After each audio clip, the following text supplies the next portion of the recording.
You did what? Oh, I got hooked. Yeah, I would like one.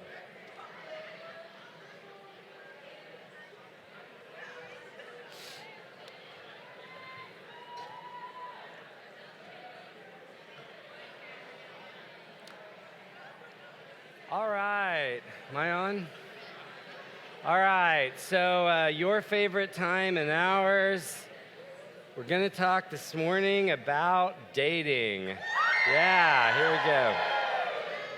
So we try at this session of winter camp every year. We kind of alternate between two topics that we think are very important to people your age and going through the things you're going through. So every other year we talk about dating and relationships, and then on the other offset years we talk about work and vocation and career and just how to think about that from a Christian perspective. So today we're calling Dating for Disciples because that's really what we're trying to dive into is what does it look like to take all of these scriptural principles, the things that we learn about how Jesus wants us to treat other people, how he wants us to think about the world, how he wants us to think about our life and our decisions, and how do we bring those things to this big, confusing mess of a topic called dating, and how does that interplay with our culture and all the different things that are going on around how to have relationships with the opposite sex, how to choose a mate, those kinds of things. Before we jump into this, I want to address a couple of groups. The first thing is that, by necessity, there's no way in a talk like this that we can address everyone's sort of specific needs. And so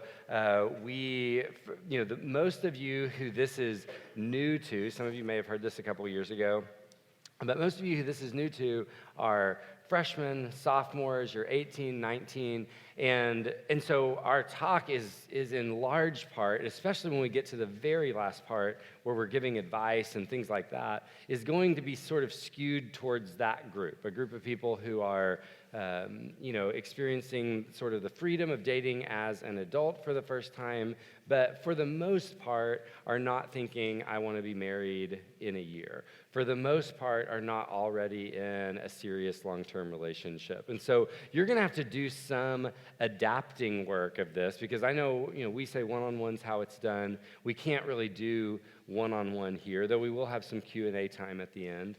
And maybe we can adapt and address some of those things. But for the most part, we're going to be addressing that younger group, and you're going to have to kind of think, if I'm a little bit older, I may have to date a little bit differently. When alumni from our ministry come and ask for counsel on dating, I definitely recommend different things than I recommend to a freshman. When someone who's been in a long-term relationship comes in, do I recommend that they go on lots of casual dates with lots of people? No, because they're in a relationship. And so maybe I wouldn't have advised them to get into that relationship in the first place, but I wasn't there. That's all water under the bridge. So you're going to have to kind of think through that. And that's okay. That's okay. We're a very diverse community, and we'll have diverse advice along the way. The second group that I want to say something to is we have always have a group of students and people in our ministry who are, wrestling through, thinking through, experiencing significant same-sex attraction. And that's obviously another very complex and tough kind of issue. And so again, because we're sort of aiming at the bulk of the community, we're not going to be able to address all of those kinds of things. That would have to, again, be a one-on-one conversation. And we do encourage you to talk to someone and think through. With that said, I don't think that means that this talk is not for you if you're in that place. I think that each one of us, regardless of this kind of modern thing we call sexual orientation, is really called to one of two paths through life, the same as everyone else, that we're either called to live a single life of celibacy, honoring God with our bodies, or we're called to live a married life to someone of the opposite biological sex, honoring God with our bodies. And so we have to kind of figure all of that out, but I'm not going to pretend that that's simple or easy. I just want to say that because we're not we're not going to be able to kind of piece through that with every single thing we say here today. So, Yeah. Am I on? Does that sound right? Yeah. Okay. So the other thing I'd say is, if you're like me, you appreciate handouts, but you also throw them away pretty much as soon as a session is over, or more than likely, you leave it in your seat and you will never see it ever again.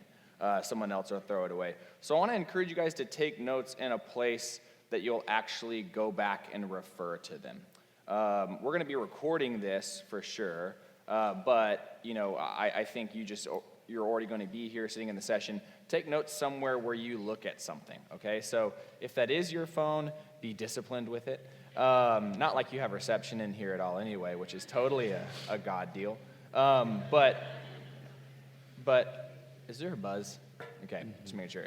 So not only that, though, just make sure that you're taking notes in a place that'll actually be useful for you. So if it's not the handout, let's all agree not to judge people that are not using the handout. I'm not a handout guy myself. I take it in my journal or I put it in my phone. So if that's you, feel free to do that. Otherwise, if the handout is useful to you, feel free to use that. I know many of you are so obsessive about filling out blanks that you couldn't help but fill out the blanks in this handout. So if that's you, then, more power to you as well. But I would say, realistically, we'll judge you a little bit. I judge him. Yeah, he judges me about that. So. But and honestly, he's got a right to. Most of the time, I'm not taking notes.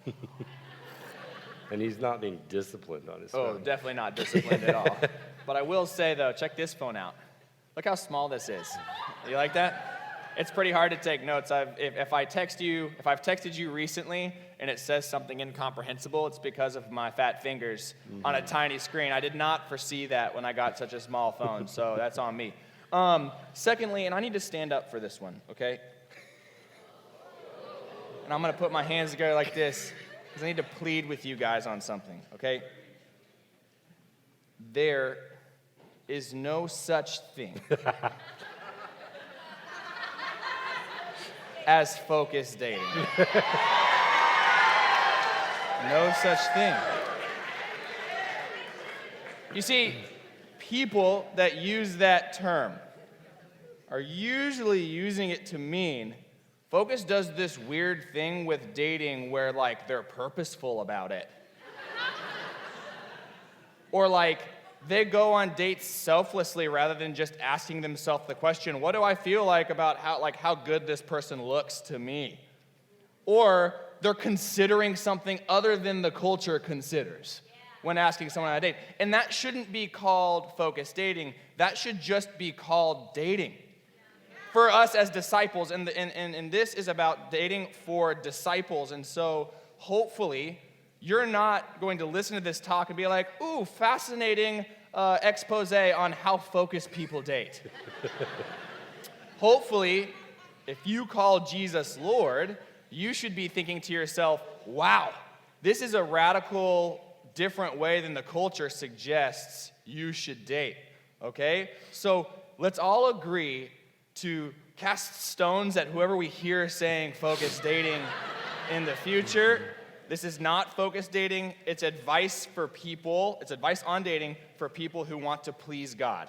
Yeah. And that should look very different than the culture. I think we can all agree there. Yeah. So, Brandon, did you want to add to that? No, just an apology from the church that I think across the board we've done such a terrible job teaching on this topic. For sure. Almost everything I've ever heard on dating is just a Christian veneer put over the same old selfish crap. Yeah. It's just, let's talk spiritual, but teach the exact same thing. Yeah. So I'm sorry that's what you had to grow up with. Yeah. Hopefully this will be a little bit better. Yeah. Okay, let's dive in here. I want to start with Romans 12, because I think it's a great place to start, not just about dating, but about anything. We said in your intro that you have to think different to be different. And that really comes as a reflection on what Paul is saying here. In Romans 12, verse 2, he says, "Do not conform to the pattern of this world, but be transformed by the renewing of your mind. Then you will be able to test and approve what God's will is, his good, pleasing, and perfect will." So we can't conform to the pattern of the world. We have to be transformed. And we're transformed by renewing our mind, by changing our mind. And once we've changed our mind, we will be able to figure out God's will, his good and pleasing and perfect will. So in every area of life, I think as Christians, we're supposed to look different. And I think the question you have to wrestle with in this, this topic and every other is, do you? We're supposed to think differently than the people around us who don't love Jesus. And do you? Do you think about these things differently? And I think ultimately we're also supposed to feel differently. That's a hard one. We can't will that into being in the short term, but by living differently, by thinking differently, your feelings will begin to change. Because a lot of our problem is that at the core, I like things God doesn't like. And I don't really like some of the things that he really likes. But if I'm going to be conformed to his image, that's going to have to change too. I'm going to have to be changed at the heart level. Yeah, and I think as I just took Garrett's part? I did, definitely. That's all right. That's fine. We can roll with it. Yeah. I mean, we decided like 5 minutes ago anyway. So G's and B's look the same. Yeah. So one of the things, jumping off of that I think is so important for us to grasp here is when you look at the outcomes of the world, right? Look at the outcomes in dating. Look at the outcomes in marriage. Look at the outcomes of our culture. Do you generally think, man, I want to look like the average person? Right? And so why then would you assume that you could date the same way and get a different result? Right? Why would you think to yourself, man, the rest of the world, this is our culture, I do not want to end up divorced and unhappy, and I do not want to have that kind of dating relationship, but I'm going to go ahead and do it the exact same way. And then because I'm such a strong individual, I'll manage to just make that a great process. It's not going to work that way. So some questions that we need to ask ourselves and consider, and we'll give you guys, did we usually give them like a minute or two to answer it? Maybe I'll choose one or two for them to do it on. So for this one, just write this one down. We have to ask ourselves the question, what's wrong with the world's or the modern church's pattern on dating, right? What's wrong with the world's pattern on dating? Is that already in your handout? Great, then write that one down. It's a good one. What's wrong with the world's pattern on dating? So if we see that it's clearly not producing happy, healthy, God-honoring marriages, then we need to understand and evaluate what parts of it are broken down. So what's wrong with the world's pattern on dating? Another question we have to ask is, who does it hurt?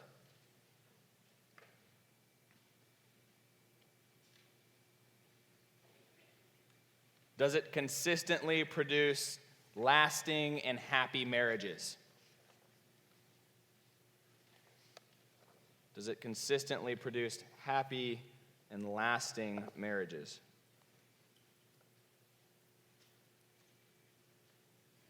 If we're looking at the church community, does it lead to community unity or disunity?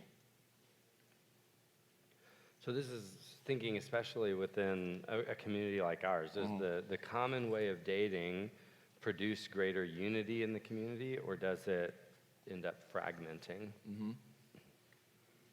And then another thing, does it lead to purity for most people? Does it lead to purity for most people? I don't know if you feel the same way, Brandon, but I certainly have experienced that over the last 10 years of campus ministry, it seems like sexual immorality has become the norm, far more than something that's like, oh yeah, that happens every now and then. I was looking at some statistics on this, and now roughly only 5% of people in America are heading into marriage as virgins. 5%. That number used to be in 1970. Remember, this is after the sexual revolution, so we're thinking like, man, people are going crazy. That number was closer to 30%, right? So there's something that's wrong with that when our culture has normalized sexual immorality. It's normalized sex as being a natural, normal part of the world's relationship, and there's something really wrong with that. So we're going to transition here to this kind of T chart that you guys have on your handout. That first blank, by the way, is we have to think differently to live differently, in case that was not clear. So we're going to go through and kind of distinguish between what does the world think versus what does God think on something. And this is one that certainly has played largely into the cultural conversation around dating. And it says this. So worldly thinking says natural equals authentic. Or organic. That word. Natural equals authentic. So if it happens without any kind of purposefulness, then that's the good stuff, right? If it's completely spontaneous and without any kind of forethought, man, that's authentic. That's authentic love. But godly thinking actually has the opposite to suggest. Unnatural is authentic. And you might think to yourself, how does that make sense? Why is unnatural authentic? The answer to that is a really simple one. How many of you wake up every day and your baseline throughout the day is to just be an amazing person who always makes great decisions and who you're so wonderful and you so rarely have a bad or sinful thought that really you don't have to try very hard. It just kind of comes naturally to you. By the way, if you're the person, my daughter is in the back and I think she's the only one that can say that right now as a 9-month-old. That's true for her. Not you, Sarah. But it's a pretty simple idea here that real authenticity, that real being able to become our real selves as God defines us is going to take some work on our part in the opposite direction of our wants and our desires. And likewise, especially once you get married, you'll find this out. If you want to love someone well, you're going to have to choose to love them when you don't feel like loving them, and it's not going to come naturally to you to love them. In fact, it might come naturally to you to just avoid them altogether. But that is not real love. We have to dispel this idea that natural is authentic and organic, and unnatural is bad. No, in fact, we have to work hard if we want to become ourselves as God made us. This world has broken us, and it's broken our desires and our wants, and as a result, we have to work against that. Yeah, I think the thing that this natural equals authentic lie leaves out is the whole concept of maturing. Mm-hmm. Because what's natural, again, Garrett says this, June is great as a 9-month-old, but if we all still acted like 9-month-olds, I don't know. 9-month-old. Just nine pluralize month all old. of it. It's we would be in trouble. It's like if all of us, potty training is not a natural part of life, right? It's not. Jack it's is potty training right now. It's not natural. It's something you got to force in. And so I want you to think about how it would change our dating if we were all in diapers and you were like hitting on that cute person and you're like, I think they have a dirty diaper. I'll go over it. It's like this. That's natural. But we grow out of that. And that doesn't mean that we're being inauthentic because we don't poop our pants. It means that we've become an adult or even just a 5-year-old. I don't know. We're growing up and to be able to do those things. So yeah, unnatural in God's eyes can be very authentic because it's mature. And God wants us to be authentically who he's made us to be. Maybe the way to phrase it is, it's unnatural to our sinful nature. And it's natural to our redeemed state that Christ is making us into. Yeah. And that's where we have to, start to think that. Yeah, I think one of the helpful questions, I remember Brady Bobbink asking, he says, do you want to be authentic to the person that you are now, or do you want to be authentic to the person you're becoming? That's good. So the second one, it's my business, is the worldly way of thinking. And the godly thinking says it's our business. So I think we have this illusion of self-sufficiency. Certainly our culture prizes individuality. And so we often kind of think we can do whatever we want to do, and it's not going to affect the people around us. We even use that language a lot, especially around, sex and sexual ethics. It's like, well, as long as no one gets hurt, or whatever that is, as long as it's not hurting anyone. But often we're very short-sighted in terms of what might actually hurt anyone, and so we're fine, sex is okay as long as it's consensual. We don't really think down the road of what if this person gets pregnant and then we kill a baby because of that. Well, no one got hurt, And so we kind of think through this stuff about this deep, about this short term, rather than looking longer term. And in the scripture, God says it is our business. The first person to say, I'm not my brother's keeper, was Cain, the first murderer. It starts right at the very beginning of the Bible. It's not my problem, it's his problem. I don't know where he is. That is not at all the godly path. Mm-hmm. And yet we can sort of echo Cain in the way that we talk about all of this stuff. As long as I get what's good for me and what feels good for me, I'm in good shape. And we just, as disciples, not just about dating, but about everything, we've got to reject that way of thinking. It's our business because we're a family. Now, again, has God given you certain choices that you're the one that has to make and we all have to deal with it? Yeah, he entrusts you with certain powers and decisions, but he also entrusts the rest of us with a responsibility to you, to say what we need to say, to look out for you, to care for you. And I don't think we want to go to this other extreme where no one cares about anyone. But if we care, then we're going to kind of step on each other's toes sometimes. And that's just a part of the deal. Yeah. The next one. Worldly thinking says, follow your heart. Follow your heart. Godly thinking says, it's God who judges my heart.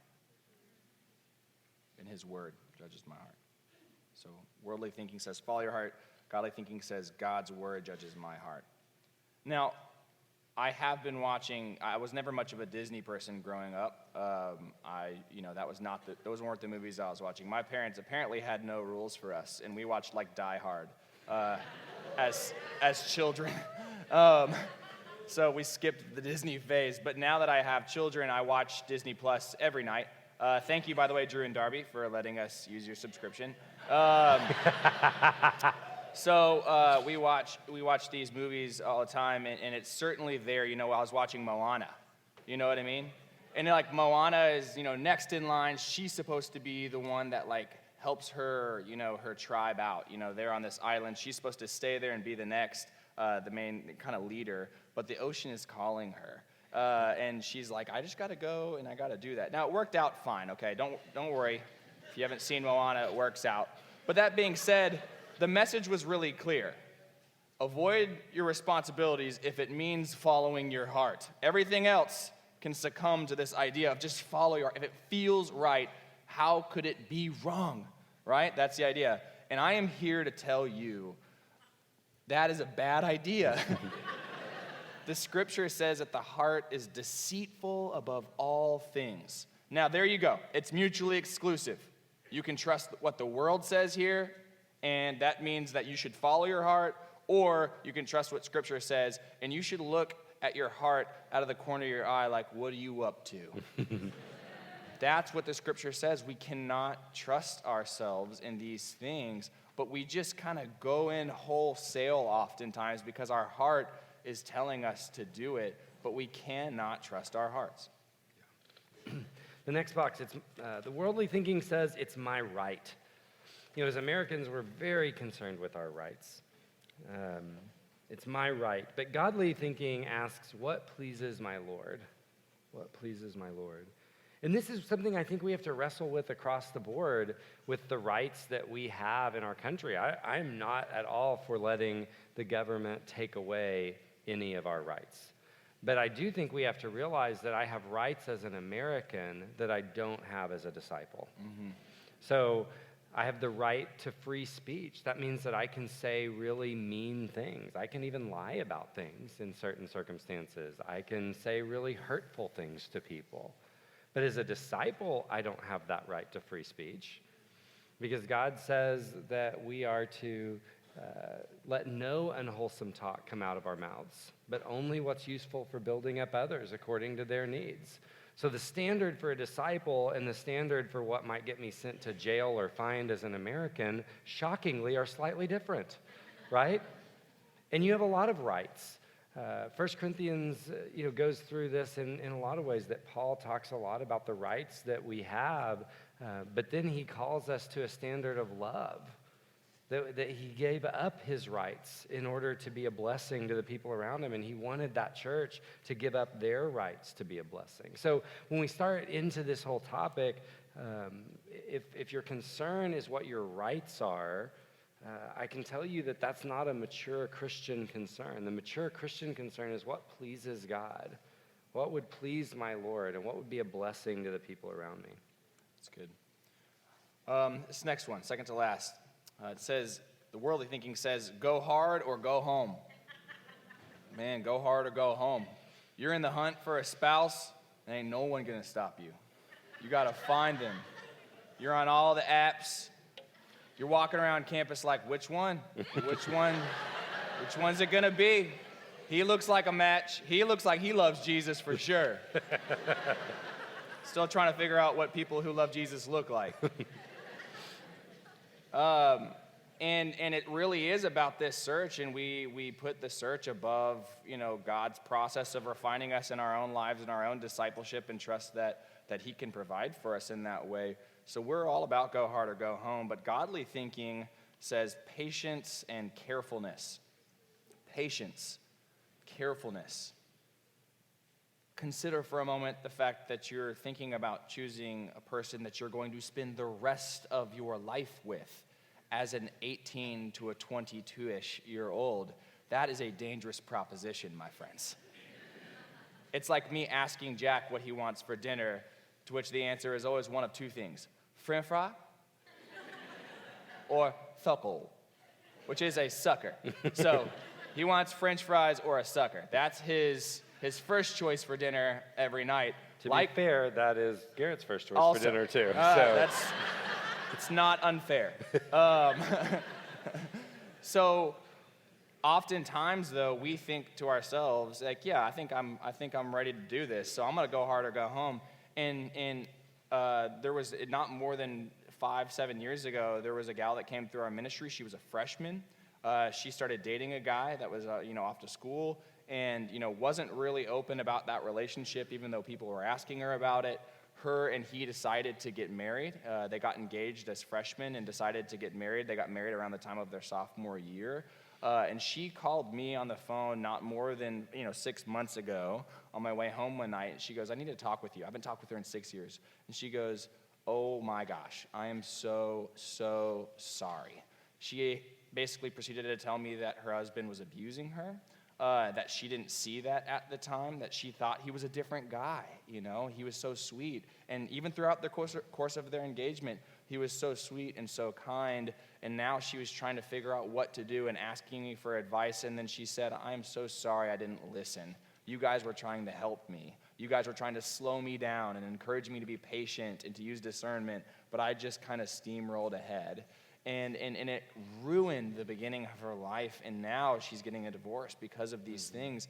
And we are trying to help you avoid things like that. We're not trying to be sticks in the mud. We're not trying to tell you, break up, it's never a good idea to date. In fact, we're going to give you very different ideas than that. But please, please, please, patience and carefulness, not gung-ho. Yeah. And in that last box, the worldly thinking says, take what I can get.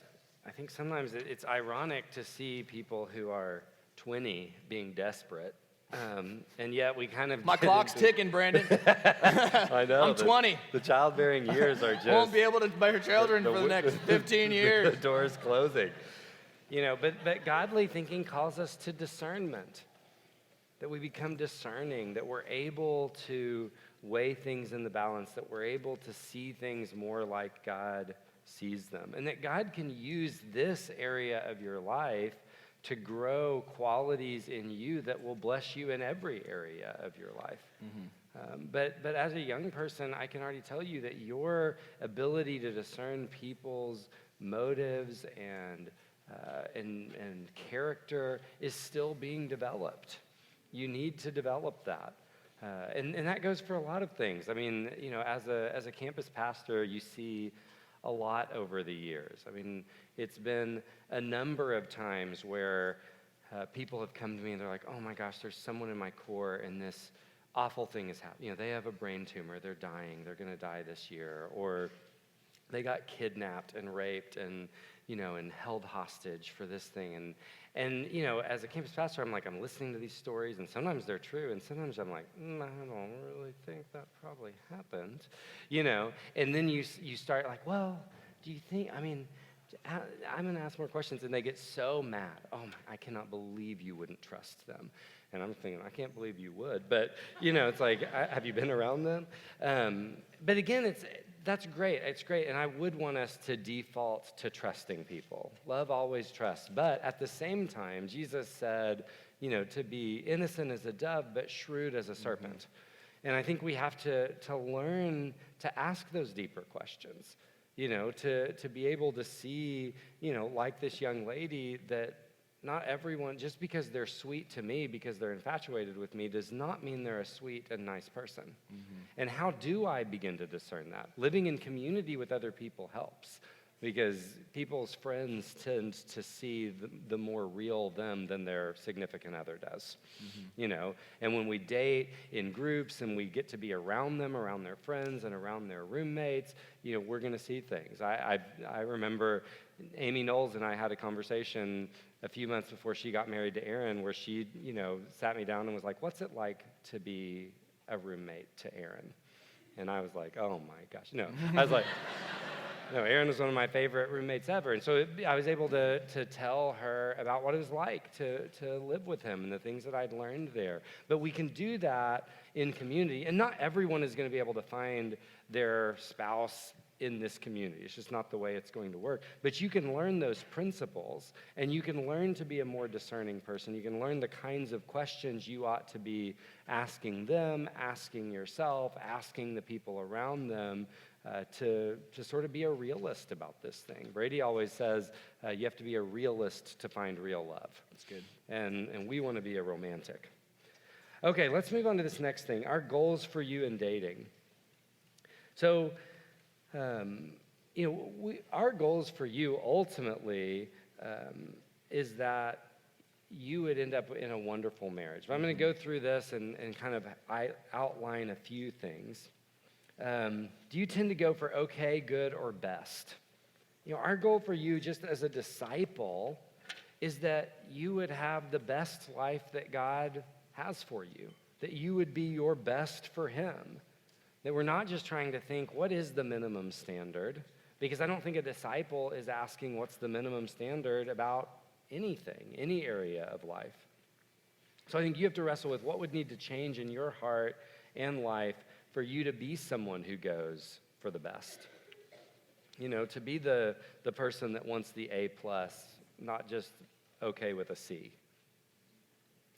The second one, making and maturing disciples. That's one of our goals. That's our mission as a ministry. I think it's our mission as disciples on this planet.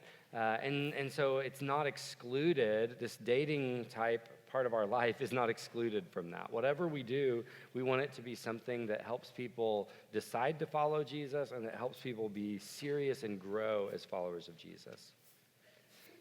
Number 3, learning selflessness.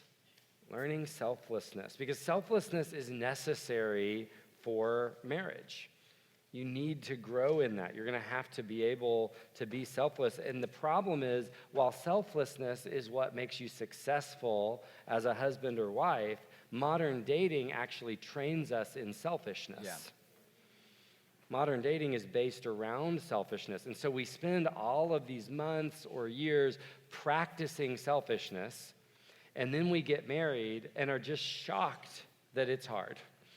That it's not, that I didn't magically become this selfless giving person overnight, when that is not what I've practiced.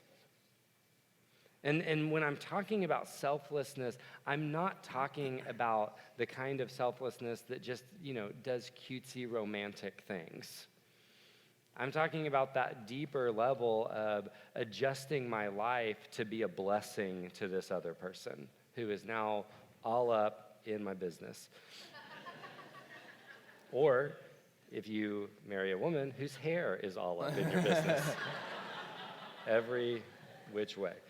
Our goal for you is that you would have great marriages, not just be sort of continually married. See, I think there's a lot of people who stayed married that are pretty miserable. right? I was talking to one of our pre-E guiding couples, and they were saying, we like to tell people that we've been married for 25 years, happily for 17. Because they're like, those first 8 years were miserable. And that's why they're passionate about getting in. There's so much we've learned now that if someone had taught us then, we wouldn't have had to waste 8 years figuring this thing out, being unhappy. We want you to have great marriages where you're really a blessing to one another. Life is always going to have some challenges. Anytime, two sinful people live together, a lot of you have had this experience with roommates or things like that, unless you just completely ignore one another, which is its own sinful, selfish thing, then you're going to have some bumps. But we want you to have something that's a blessing there. Yeah, and just to add on to that, the idea is not of success is not just being like, we've been married for 50 years. Like, we did it. We managed to stay together, right? Like what he's saying, the idea is that two people would have become one and pursued Jesus together as they grew in their love for one another and grew on mission together. It's this big whole picture of a vibrant marriage that's positively affecting everybody, from starting with the two of them and reaching out around them, including with their children and their children's children. It's this idea of this firmly planted, strong tree. That's the idea of marriage that we have, not this kind of like, the plant is still alive, right? That's not the idea. Yeah. We want to have a ministry that values and cares for everyone involved, not just sort of the cute ones or the charismatic ones. We don't think that kind of thing honors God. And yet that's where most of our sort of selfish way of dating leads. And then we want to elevate in the church the high callings of both singleness and marriage. In our community, we want both paths to be something that's honored. And that goes in a lot of ways, that, while we may encourage one another to date or ask about that or take an interest, we don't want this to be a place where people are pressured to date and get married. Throughout the centuries, there's been this kind of pendulum swinging of whether the church sort of honors singleness or marriage more. The marriage thing is certainly the most recent, so much so that it's hard to go to church and not get asked, like, well, who are you dating? When are you going to get married? When are you get, that kind of thing, if any of the adults know you. And there's kind of this constant thing of like, that is success. I hate it in a lot of the young adult ministries where it's kind of this like, if you happen to get married, then you can graduate out of the singles ministry, right? Thank goodness, those poor people.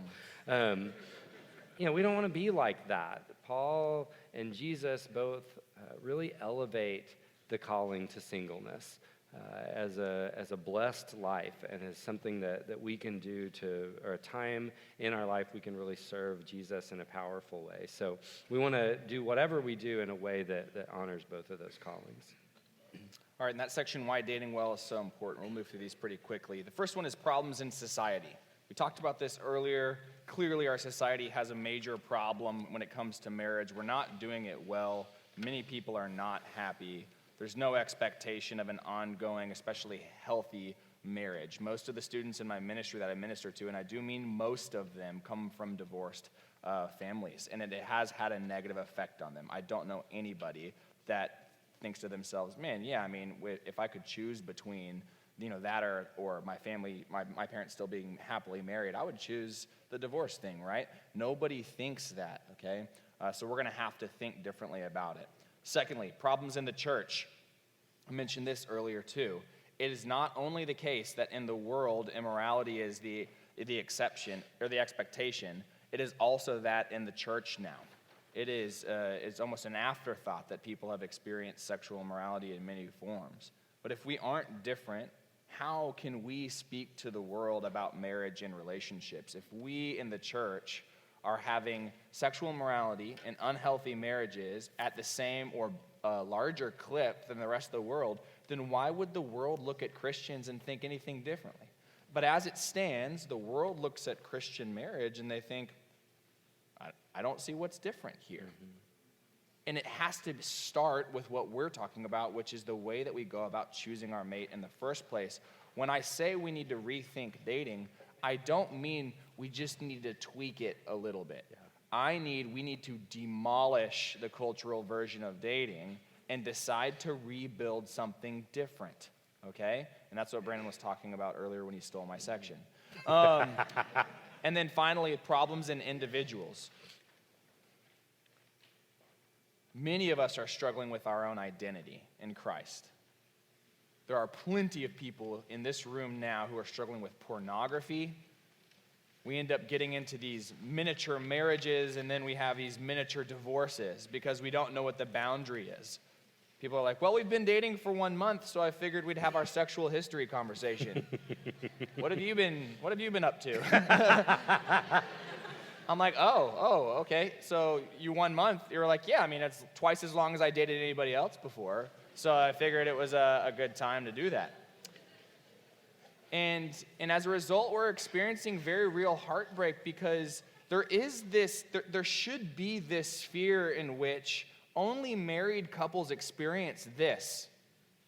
Like sex would be one of the biggest ones.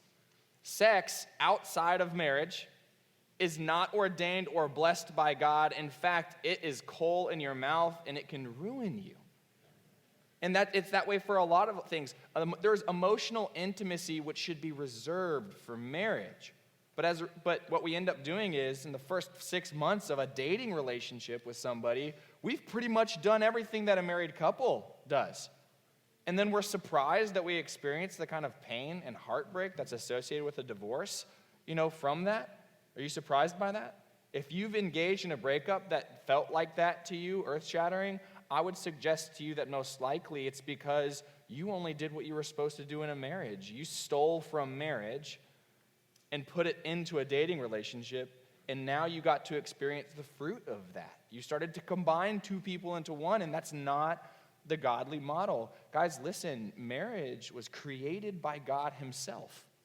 Thus, he knows the best way to do it and the way that he worked it out. And this is not even questioned anymore in social science. The Independent Studies of Family, or the Institute of Family Studies, has put out countless amounts of research that suggests the stuff that we already know.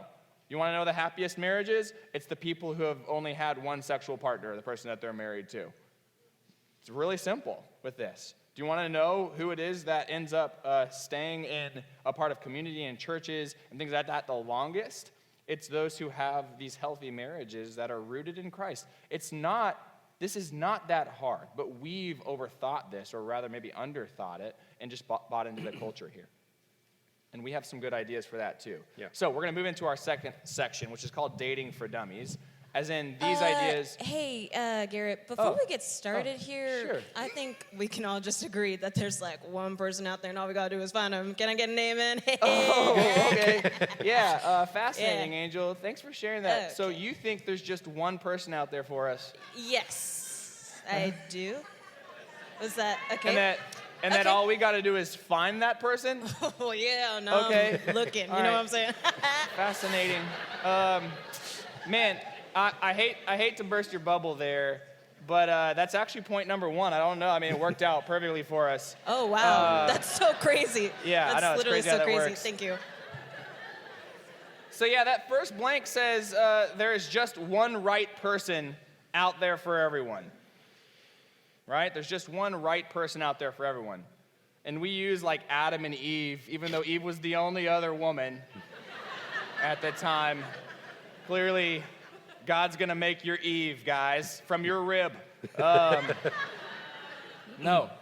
So there's this Christian version with Adam and Eve, or Isaac and Rebekah, and we think because Isaac and Rebekah is a story that we should expect that. Kind of like how I expect to regularly encounter God through a burning bush. In fact, I was in the forest the other day waiting for one to catch on fire and for God to speak from it, and it didn't work out for me. One thing that I find interesting is that most people, guys that are looking for their Rebecca, aren't looking amongst their cousins. Oh, yeah, that's also true, because Rebecca was his cousin. Did you not know that?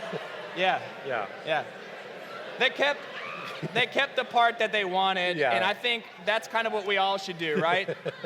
Like, believe what kind of appeals to us, and then kind of throw out the other stuff.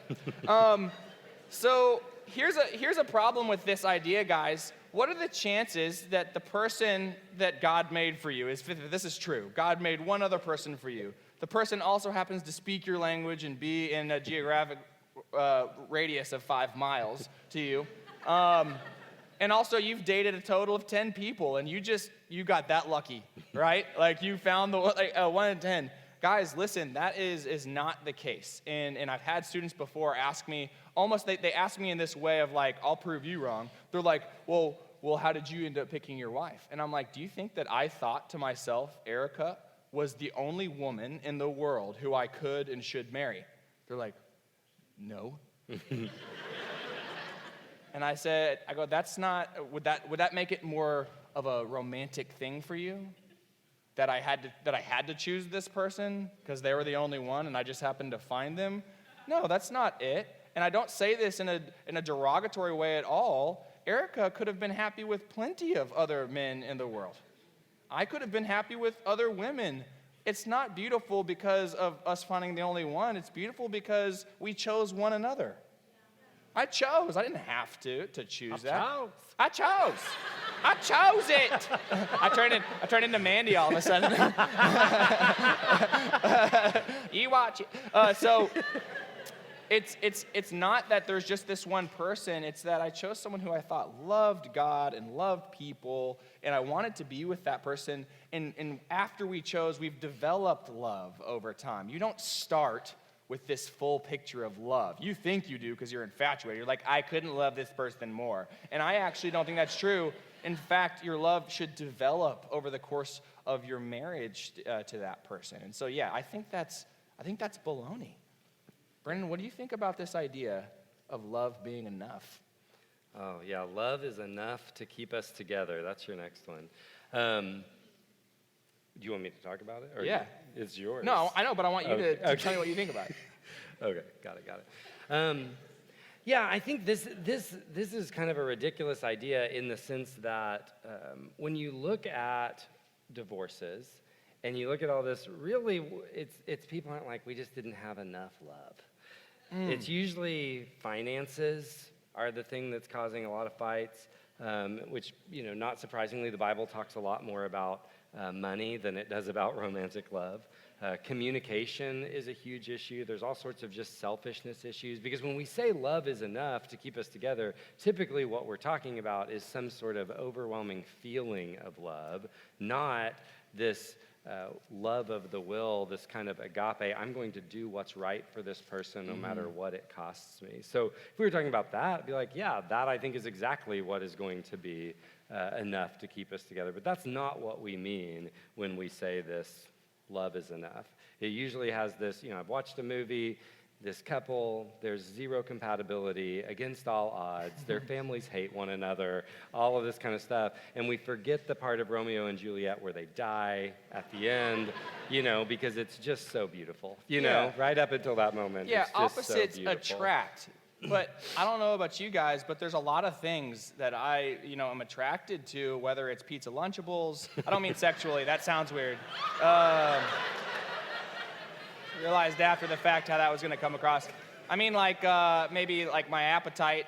I'm attracted by an appetite to pizza Lunchables, but that doesn't make them good for me. You can be attracted to all kinds of things and it not be good for you. And so love is, I'm here to tell you that our concept of love is also not enough. It is not enough. Yeah. Love isn't that way. Excuse me, just real quick. Yeah, I just have something quick to say. Yeah, you had a question. Yeah. I'm not quite sure how to say this, but I'm sure not going to sugarcoat it. If I'm thinking it, I know everybody else is thinking it. I have sexual needs. So I just wanted to ask, what do you have to say to that, sir? Yeah, that's solid. It's interesting. I think everybody was thinking that. It's interesting that you bring that up, random student with a question. That's our next blank. I have sexual needs. This one drives me crazy. We say this stuff all the time. And the truth is, you will not explode if you never have sex. Tim was walking down the street one day, and he exploded. He died. Cause of death. People were like, never had sex. His obituary. Tim died of tragic lack of sex. But the reality is people live without sex all around us for all sorts of reasons all the time. God calls every single one of us, no matter who you are, to repress your sexual desires in various ways throughout your life, even in marriage.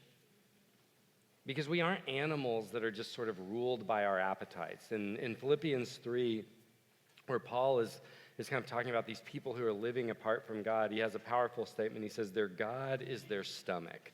In other words, they worship their appetites. They just serve their appetites. And often this sexual needs thing, and I hear this language in the church, I hear it in the culture, I hear it everywhere. But again, it's kind of like we say, like, I need coffee, I need this. And it can be funny as long as we know it's a joke. But often we stop remembering that it's a joke. And we get very confused about what is a necessity and what is a luxury in our life.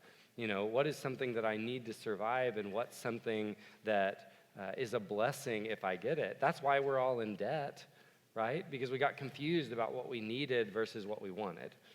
And so we have to be able to think more deeply about this, because if I start communicating that, sex is a need in my life, then it's kind of like denying someone sex is like denying them water or air. I'm murdering them, But that's how a lot of the sexual conversations in our culture are going right now. The next one, we've already touched on this, but I think it's important to repeat. If I follow my heart, it will all work out in the end. If I follow my heart, it will all work out in the end. But here's my question. Has something you knew was bad for you ever felt right? Have you ever had something that you knew was bad and it just felt right? Has doing what you know is right ever felt wrong? Those are things I experience probably on a weekly basis. Again, the heart is deceitful, and every single one of us know that firsthand. See, we only use this stupid statement, this dumb idea, when it's convenient. And we aren't even consistent with it. If I, never studied again, I wouldn't go around bragging about it. Like, I'm lazy, I'm not studying. It's like, I'm not like bragging, like I'm following my heart. If I failed out of college, I was following my heart. It's like, we don't brag about it in these other areas, we just pick things. And so, we need to be consistent if it's true. That's good. I have a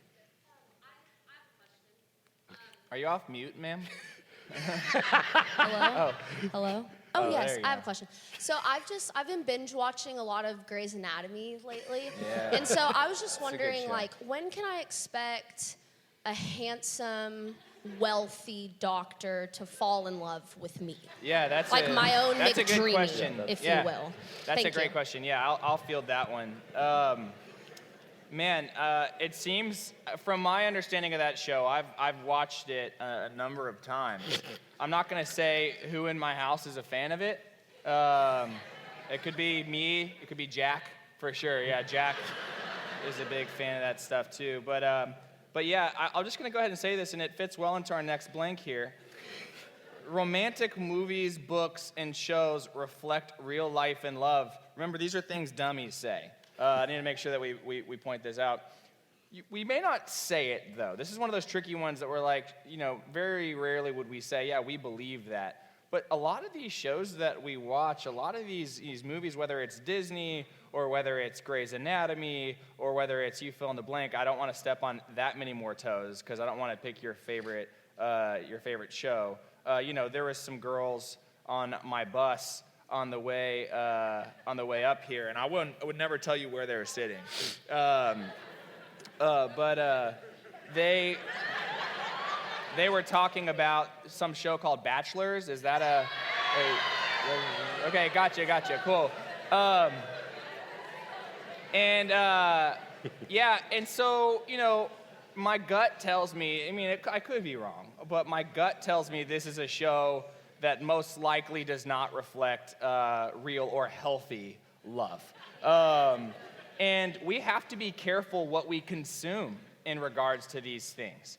And our being entertained by it can be really, really worrisome. But, you know, I don't feel like it's enough to just say that. I feel like we have to put our money where our mouth is here, Brandon.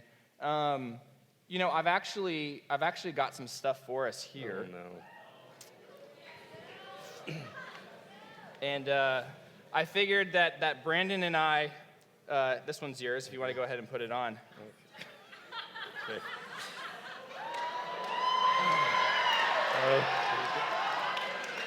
Brandon and I,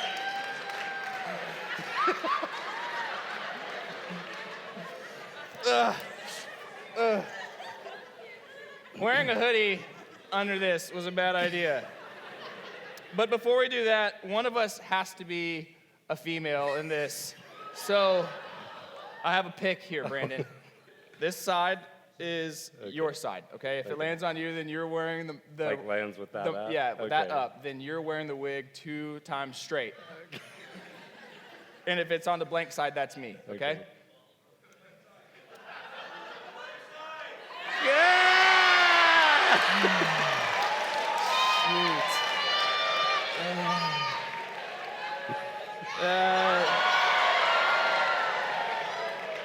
Red is your color.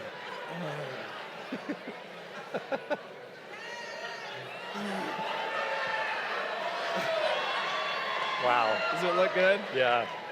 Can you still hear me? No. Can you guys still hear me? No, we've lost you. Okay.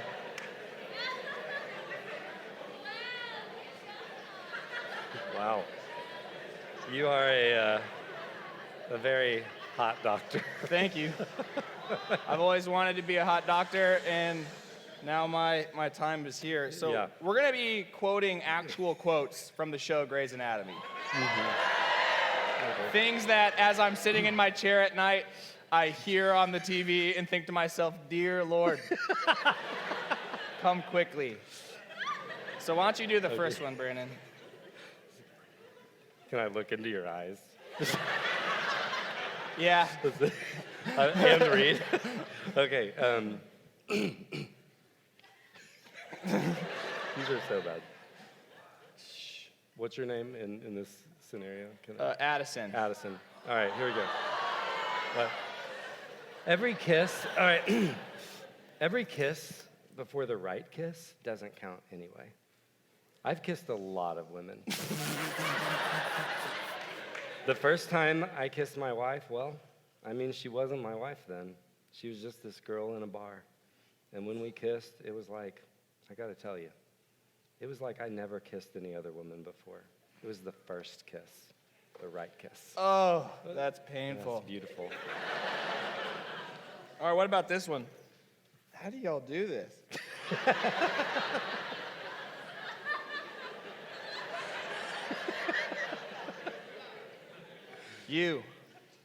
You're everything. I love you, and I'm not gonna stop loving you. I can't live without you. I don't want to live without you, and I'm gonna do everything in my power to prove it. Oh, wow. Next time, I think I should probably use a girl voice, right? Yeah, I think that'd be better. All right, that's fair. All right, you're Oh, up. this one. This is powerful.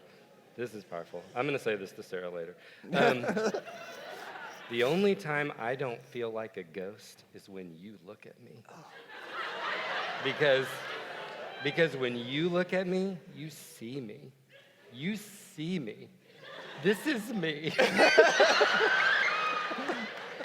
It's not as good as this one. Not as good as this one. Oh. You were like...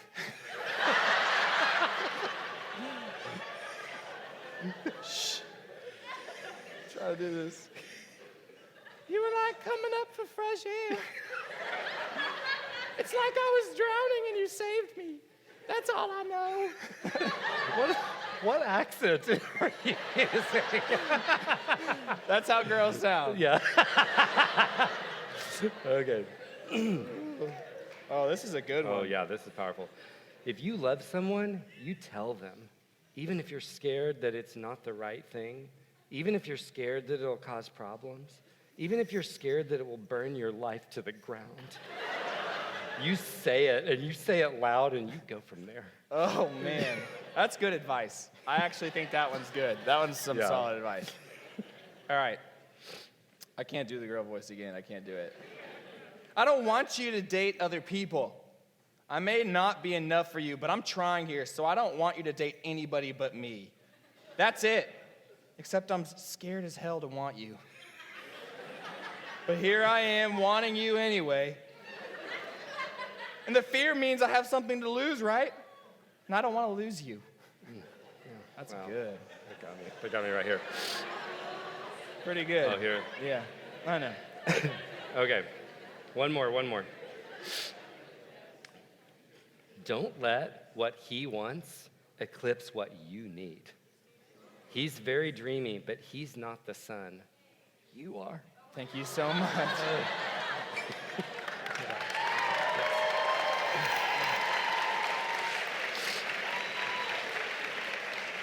So uncomfortable. Yeah. So very uncomfortable. So, let's go on from there. We have more for you guys later. Keep it interesting. I'm pretty sure I have lice now from that wig. Are you saying Shayla has lice? Yes. So the next blank here. We're just talking. We're just talking. We're just exchanging 80 texts today about our darkest wants and our deepest fears and our the things that just we like about each other. Here's how you know when someone's not just talking. Are you ready? This is what they look like. They pick up their phone and they're like, What? You know? They have a big smile on their face. They're waiting for that person to text them back. You may be talking if you feel that way, all right? So what talking actually is a trial period. It's great because we don't have to actually call it what it is. It's a free-for-all, and it has no accountability either. It's tax-free because if your friends are like, are you dating anybody or going on dates? The answer is no. You don't need to worry about it. No, I'm just talking to a couple people. No big deal. Talking to this guy. No big deal. But what talking is really about, in a lot of cases, is our fear of rejection and our fear of vulnerability. And more than anything these days, it's a fear of being upfront. It's a fear of honesty.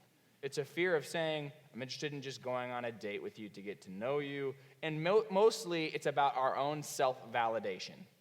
That's what talking is about. We feel good that somebody else is showing interest in us, and it's fun, and it's no big deal because we're just talking. We don't have to put ourselves out there because what if they don't like us? And it's actually not healthy. I would argue that just talking is pretty detrimental to the beginning of any kind of relationship. If you're interested in somebody, go on a date with them face to face and let them see you face to face. When you just talk, you are casting an image to someone. It's like social media. You're crafting your statements. You're thinking about the way that you're going to come across, and it is a breeding ground for infatuation between two people who are mostly nothing like what they're coming across as in text. And then this other blank here. This is one of my favorites. I just don't like labels. Just don't like labels. What they mean is, I'm just not a big fan of openness and honesty and, realism. I'm not a big fan of either of those things. If we label it, we may get hurt. We may be faced with our shortcomings, or worse, we might have to invite other people into our relationship to speak into it. We might have to ask for their opinion. When we do stuff like just hanging out in order to avoid actually pursuing something with somebody, we end up doing that person a disservice. Great. The next one, I'm ready to choose my mate. I'm ready to choose my mate. And some of you probably are, but a lot of us aren't, especially at your age. The question is, have you refined your picker? Your ability to pick. It's interesting when you look in our culture, you would think with all of the divorces that people who get divorced and married a second time would have a lower divorce rate than the first time, right? They learned something. But that's actually not what it is. The more times people have been divorced, the more likely they are to get divorced the next time. And often it's because we don't do anything to address our picking problem when we get right back out there and start dating again. We still have the same picker. I think it's helpful, and we'll talk about this a little more later, to think in terms of arranging your own marriage. I grew up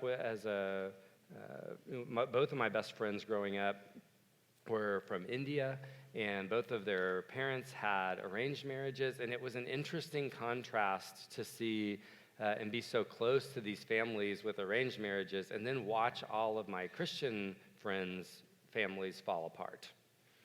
And just how you would think it's so counterintuitive, but there's a lot of wisdom that goes into that, of like what actually makes people compatible, what makes them good long-term partners. And I am not an advocate for you to find someone to arrange your marriage. I certainly want to have nothing to do with it.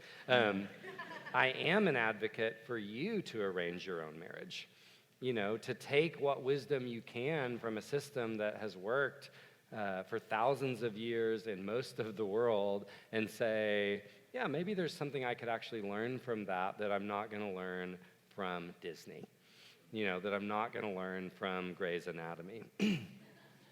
And to be able to, to use that to grow. A question is, do you even like the right things yet? And by that I mean, are you attracted to committed disciples? Because if you're not attracted to committed disciples, you are not ready to choose your mate. Amen. Not if you're a disciple. You need to put the hold on that until God has been able to change your heart to where you are drawn to the kind of person that would actually make a good spouse over the long haul, that would actually make a good parent to any children that you're blessed with. Do you have a realistic view of the opposite sex, or is it too influenced by pop culture or even worse, porn? So often our views of the opposite sex are just shaped by bizarre things. This is why one of the things that gets annoying is how many people have this idea that it's like, oh, I don't need to be dating. I've got to get everything figured out, and then somewhere down the line I'll start dating. And it's like, no, you're just going to be the same immature person, and then you're going to start trying to date someone because you're spearfishing and you finally found someone. It's like, what's going to transform your heart and mind is not more months or years spent with imaginary women or imaginary men, but more months or years spent with real men or real women, so you can begin to find out what that's about. In a family like this, we can have, the guys can interact with the sisters. We can grow those kind of relationships where we can speak into one another's lives. I think some really neat things have happened from dating in our community over the years where, guy and a girl will go out once or twice. It's not great. But then they can actually come back around later and say, are you open to some feedback on that date and kind of how you treated me, or how, it's like, so that when they go into another relationship with someone maybe they're really interested in, they don't make those same stupid mistakes. We can really bless one another in that. So I would just say you need to have this mindset of what can I do now to become ready to choose a mate? How can I refine my people picker here? The next one, I just have to wait on God to bring me the perfect person. Waiting on God. And it sounds really spiritual. The problem is how convenient it is that it doesn't require any growth on my part. It doesn't require any courage on my part. I don't have to take any risks. And the danger is that if you go down that path, even if God does bring you someone, you won't be ready for them. Dating and relationships can be a refining process for our character, for our personality.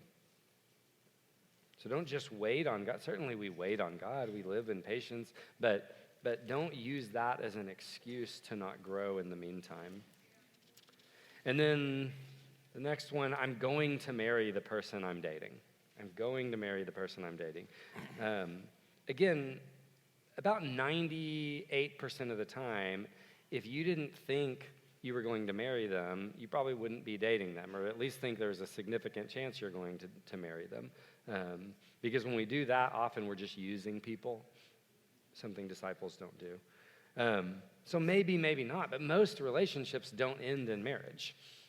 And there's no guarantees here. But when we start telling ourselves I'm going to marry this person, we end up compromising on our boundaries.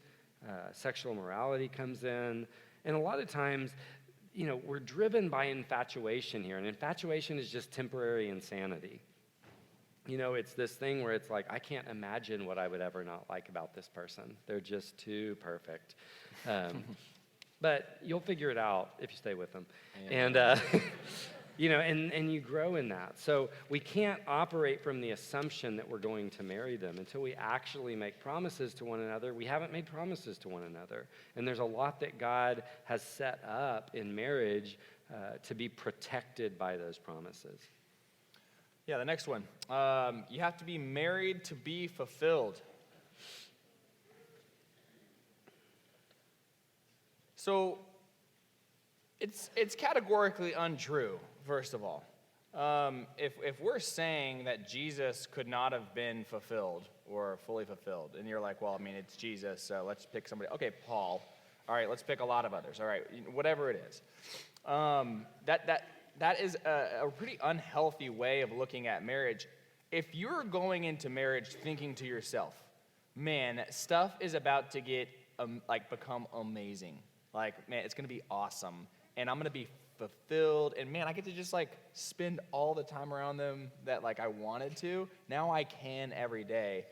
Listen, guys, that might last for, a very short amount of time. I don't know, max a month. And then, whenever you see hair pressed up against the shower walls, just put there. That's where that hair goes. And whenever your wife understands that I think Sarah you leave, stores it there. Stores it? Yeah. She's like, I might need that later. It's just, what a great place for hair. I do that with mine all the time. Yeah. So, whenever Erica realized that, one of my things was I just kind of leave socks around the place. When the sock comes off the foot, there it is. It stays where it is. And the same with shoes. And I don't have a spot for my socks, and so they just kind of are around. And the more that you begin to realize that you are now living with another autonomous human being that has wants and desires separate from your own, but expects you to fulfill their wants and desires, you're like, oh no. What have I done? And guys, listen, marriage can be an amazing thing and an amazing refining process, but that is what it is. It is a refining process in which God will seek to change you. There's no doubt about it, mostly because your partner is holding up a mirror right in front of you, and you're looking at it and you're like, ugh, I look like that, do I? You thought your roommates were going to be great at telling you what was wrong with you whenever you showed up at whenever you wanted to, and you ate a burger and watched some ESPN, and they didn't say anything to you about why you need to go do something different than that instead, all right? So what I'm trying to say is not that marriage is this awful thing and that you should be like, oh no, this is terrible. But also you need to have some realistic expectations here. Marriage is not about being fulfilled. That's not what it's about. There is only one thing that can fulfill you, and that is the Lord. That's it. And if you're looking for marriage to that, you're making a mistake. We're going to take a break in just a couple minutes, yeah, so stick with us. Sit tight, right up to the section. So the next one, once I get married, life will get easier. Life will get easier. Oh yeah, for sure. You know what was easier than me being a single guy with a motorcycle and a dog and just doing whatever I wanted all the time? You know what was a lot easier than that, Brandon? What? Not having a motorcycle, having a family with a son who's potty training. By the way, shout out little Jackie boy. And who needs me all the time, but also making sure that I have to have also a ton of conversations with Erica about what I needed to do differently. Things have gotten so much easier for me, you know what I mean? You guys are living the complex life over here. You got finals, you know? It's like, I'm living the easy, guys, it's not true. It's actually gonna get a lot more complex. Some things might get easier, others might get harder. And then this next one for me, he or she will change. Yeah. Other versions include I'll change him, God will change her. We're like, God, thank you so much for letting me choose whoever I selfishly wanted to, and you changed them. Not to necessarily be better, but to be what I want. But that's not the case. Change can be very slow. People put their best foot forward in dating, and a lot of things will not change. Erica and I, 8 years into marriage, 10 years into being together, we have our disagreements about the exact same things from day one. What we've learned is how to have those disagreements. That's been the main thing, and it's bred more peace and humility in our relationship. Okay, Song of Solomon gives great dating and marriage advice. You know, Song of Solomon His does... legs were as the buck. Sprinting through the trees. My favorite is the woman's belly is like a heaping mound of wheat. I often told Erica, your belly is like a heaping mound of wheat. She's really. like, oh. You know, Song of Solomon does give us some sort of vision of romantic love. I think it is very much a sexual, erotic kind of book. But that does not mean that love like that sets us up for success in marriage. You know, we might remember who we say wrote it and how his life turned out with Solomon. The scripture doesn't really address dating. It really honestly doesn't even say much about marriage. And certainly it says very little about modern marriage in the way that we do it. But it does say a lot about what it looks like to be a man or woman of God, a lot about discipleship, and then we have to figure out how to apply those principles different places. But I wouldn't be spending too much time in Song of Solomon to shape your dating life. You know, the next one is this kind of this, I know this one person or couple who did, dating, courtship, marriage in a certain way, and it worked out great for them. So I'm going to imitate. But I think we have to ask ourselves the question, how similar is their situation to mine, really? In time, because sometimes I hear this consistently, like, well, my grandparents, they only met, they got married 1 month after they met, and they've been married for 60 years. And I'm like, yeah, and was that the 40s? When was that exactly? In complexity, in personality, in maturity, there's all these different dimensions here. This can kind of be like saying, I know this one couple who got rich playing the lottery, so I'm putting all my money in lottery tickets. It's like, yeah, maybe it'll work out for you. Maybe you'll get lucky like they did, but maybe not. And what is the likelihood? So we have to be very careful about kind of, pointing to one relationship. And we do this sometimes even when we're getting advice and stuff. It's like we want to get advice from that one couple we know, but they may not know much beyond how to manage just their deal. And it's great. I would listen to them, but I would take it with a grain of salt. Especially depending on how similar I am to them. When I find the right person, we'll live happily ever after. Again, we don't actually say this out loud, but we just kind of internalize it and believe it. And I think it is a part of the danger of our entertainment. We just kind of constantly fill our minds with these things and think it's not going to affect us. We think because we're smart, it's not going to affect us. But it does affect us. What we see, what we take in affects us. Jesus says the eye is the lamp of the body. And if it's full of darkness, how great is that darkness? So we've got to be careful what we're pulling in. And the last two here. First one, I know him or her better than anybody else. Oh, gosh. That is offensive. I don't even know if, that's offensive.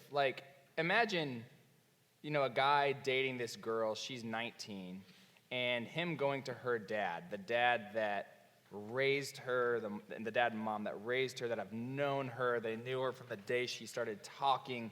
They know everything about their little girl. They know what she's interested in and what her fears are and all these different things that she has. And this guy who's been dating her for 6 months, could he go to her parents and say, I think I know her better than you? You would have to be a moron. Mm-hmm.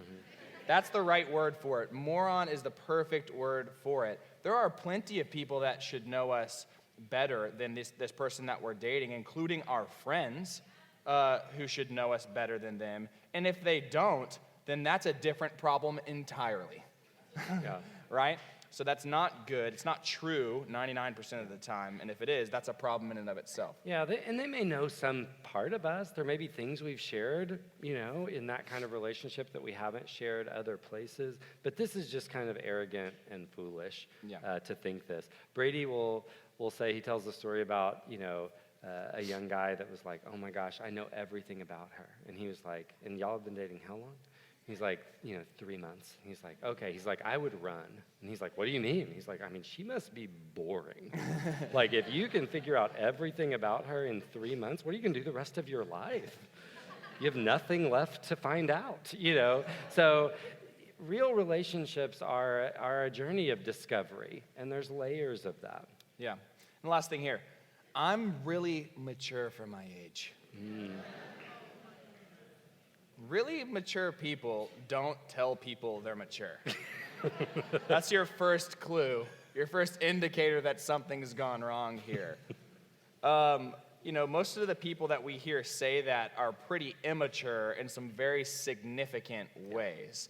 I would be weary of thinking of yourself as mature in the first place. In general, most mature people don't tend to think of themselves as being that way. The ones that are like, yeah, I'm really mature. I feel like I do have a firm grasp on reality, theology, other people, relationships, and also how to go about finding a spouse, even though I've never done it. And I've never advised anyone in how to do that. There's some real problems here with that kind of thinking, and it represents, again, a naive arrogance towards reality, for sure.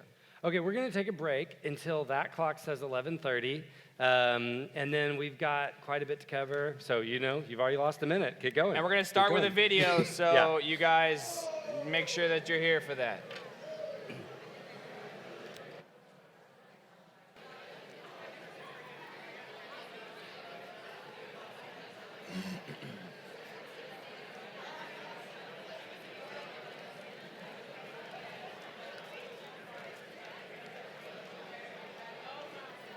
Come on, come on, come on, come on, come on, come on, come on.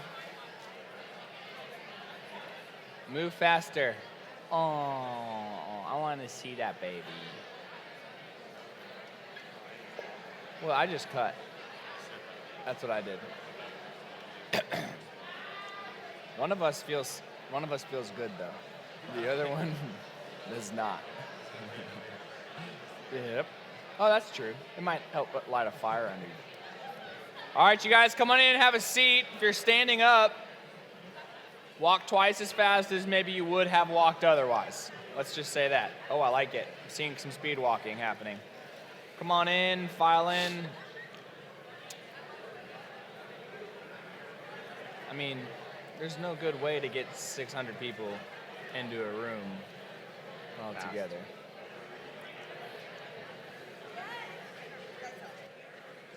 Do you want to move this video back a bit? It's only 2 minutes, but we can move it back. Where else could we put it? Steven, we're just going to move the video back.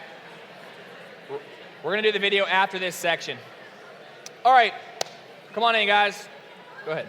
Okay, so we're going to get started here on scriptural principles, some things that we think are helpful.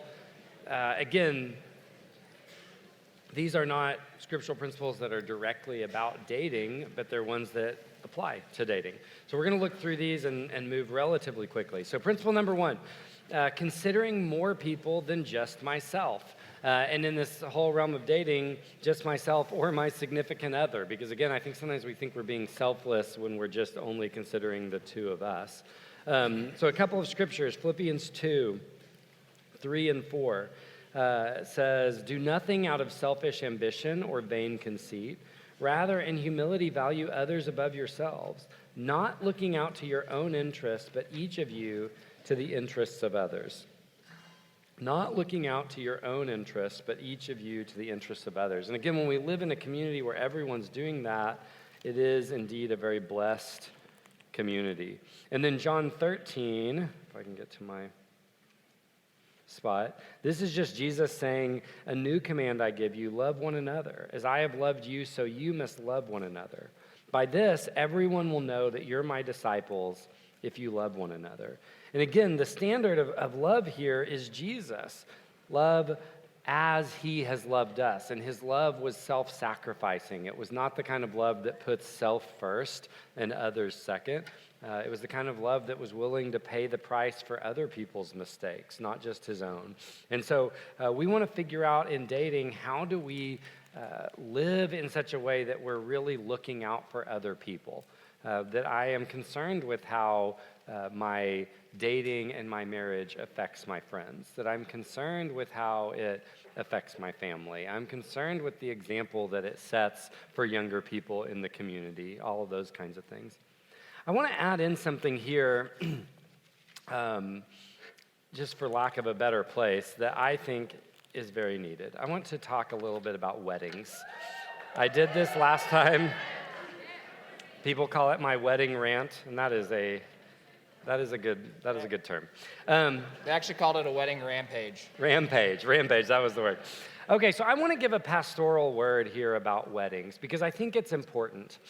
And I want to do it when we're all here. And if this steps on your toes because of what you've already done, you've already done some of what I'm going to talk about, I'm sorry. That is not my intent. The intent is not to look backwards, but to look forwards in terms of who we are and who we're becoming. But the wedding traditions stuff has gotten out of hand, way out of hand. It's become so selfish. As we've said earlier, we're supposed to look different, but we do the exact same stuff that the culture's doing and then kind of throw on this Christian veneer. But the wedding traditions are driven by a wedding industry that wants to make money and an entertainment industry that also wants to make money. That's where we're getting all this stuff, all these things we're supposed to do and have to do, and this need to impress and be original and do something no one has ever done. It's all coming from movies and advertisements. And I get, especially for you young ladies, but not just the ladies, that you've dreamed of your wedding. I get it. But we've all dreamed of stuff, and Jesus wants to give us new dreams. Dreams that love God and others more than ourselves. You hear me on that? Jesus wants to give you new dreams that are more about loving God and loving other people than they are about loving yourself. So let's talk about bridesmaids and groomsmen. This whole thing has become ridiculous. Instead of honoring the people who, stand by me, have stood by me through the years, we end up demanding stuff from them in this spirit of entitlement. This whole bridesmaids and groomsmen stuff has just become a way to take advantage of our friends. We act like it's this big honor to be in our wedding, and then we demand that people who can't afford it pay hundreds of dollars to wear an outfit that we pick out for them. I can't think of something that's more ridiculous or selfish. I don't think it honors God at all. You've got to rent a $200 suit, you poor college student, because I like that suit. And I want you to all wear the same thing, right? I mean, how silly is it? This tradition that we all even have to wear the same thing, number one, comes from an ancient pagan tradition where they all dressed the same because they were afraid demons were going to come and try and curse the bride. So they made everyone else do it so they would share the curses.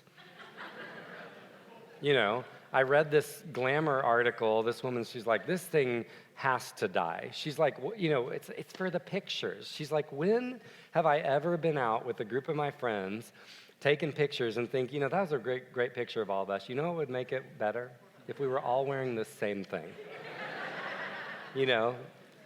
But again, it's for the pictures. It's just more selfish crap. It's all about me and what I get out of it, and not about what really blesses my friends.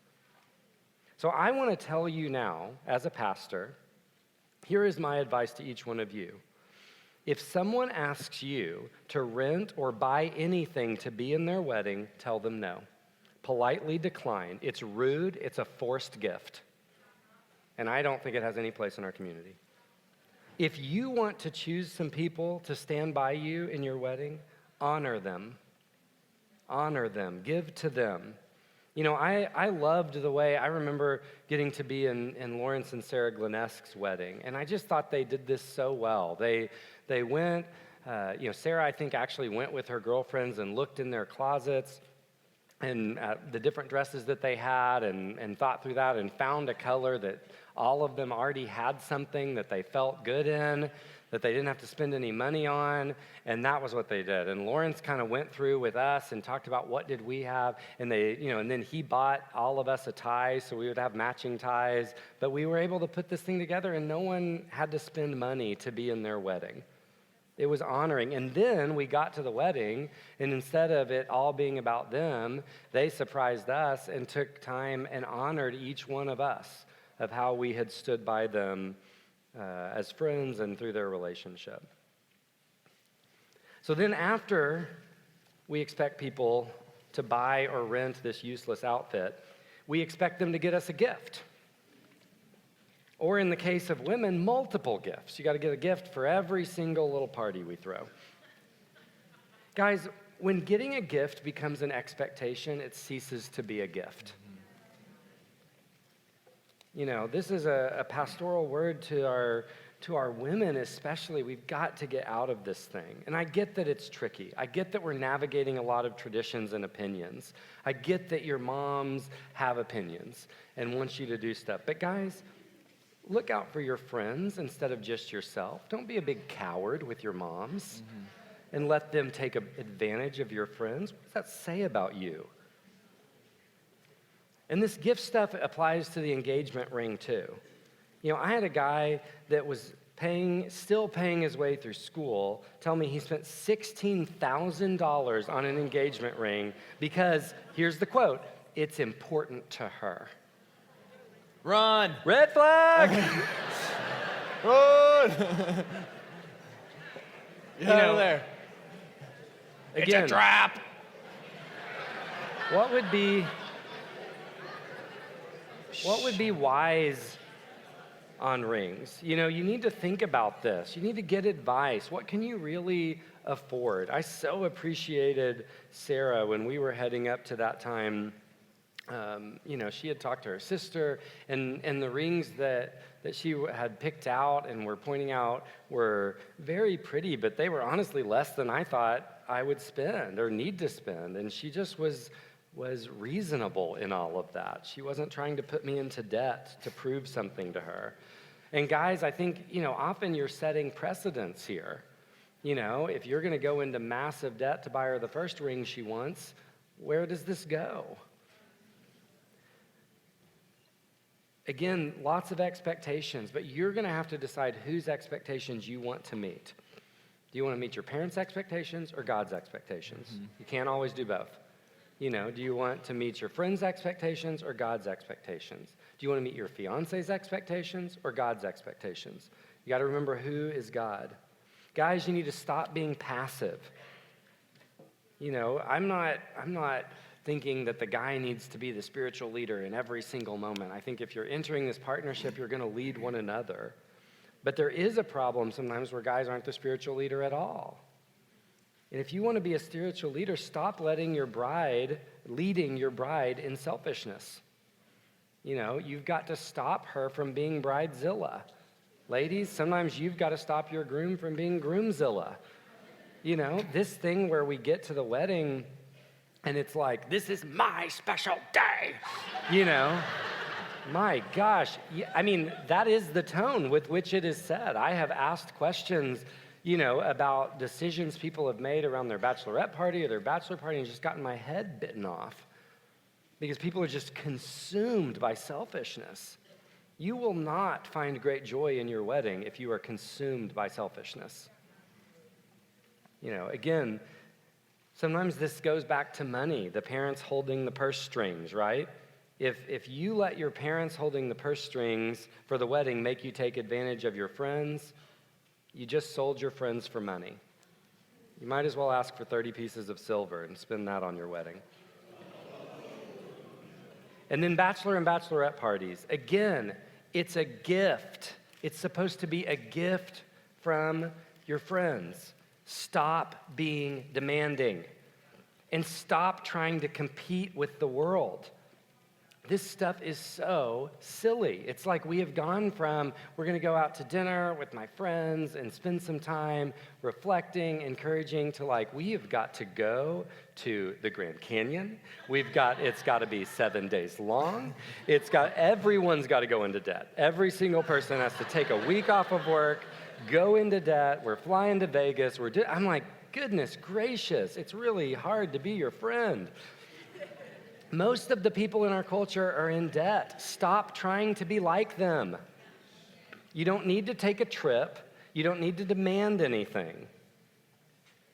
I remember having a guy a few years ago, we were planning a going away party for him, and he just kept griping and complaining about, wow, I want to do this. And I finally just set him down and I was like, dude, this is a gift from us. Number one, I was like, have I ever planned an event that you thought was just a big flop?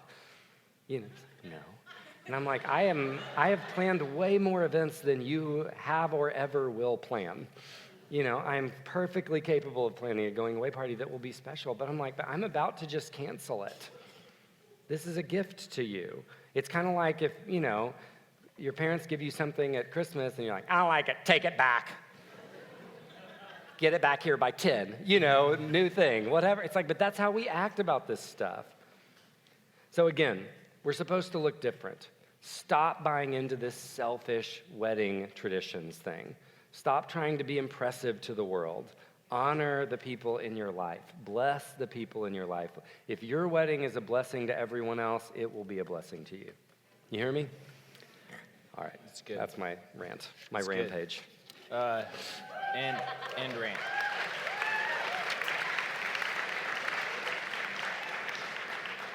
Principle number 2. Okay, so look on your sheets there. Principle number 2. Not even a hint of sexual immorality. Ephesians 5:3 says, but among you there must not even be a hint of sexual morality or of any kind of impurity or of greed, because these are improper for God's holy people. And then the 1 Timothy 5:1-2 says, do not rebuke an older man harshly, but exhort him as if he were your father. Treat younger men as brothers, older women as mothers, and younger women as sisters with absolute purity. Again, I have to put this out here because it used to be the case that when a student had been immoral with somebody, that they would come to me and they'd be like, oh my gosh, like this is devastating. My past is rough and it's riddled with this and I'm struggling with it right now. And they'd feel such shame and guilt about it. And we could work from there about God restoring them. But today, the culture that I sense from students is they're kind of like, yeah, I mean, like I've done it. And I'm like, and there's just no sense that they have tremendously hurt themselves and others. They don't sense it anymore. It used to be that people realized, man, that is so far from God's ideal. So far from it. And I'm over here, and I don't even know how I could close the gap. And today, many, many Christians, if not most Christians, don't see much of a problem with it. And if that's you, I want to invite you to repent from that. Sex is a gift from God that is meant for one place, and it is in marriage. And within the context of marriage, it can be such a gift. But I'll also, a side note here, if you think that marriage is mostly about sex, you're wrong.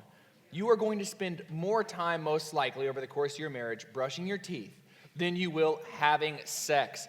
And I don't mean that in a derogatory way. I'm just trying to say we tend to think sex, it's going to be everything. You know what I mean? It's like, I'm going to wake up and sex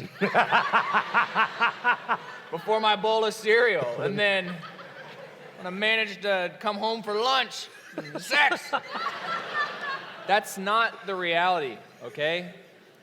But sex within the context of marriage, when both spouses are truly trying to honor God and honor each other and put their needs above their own needs, can be amazing. But sex in any other context, listen, sex in any other context will sear your conscience.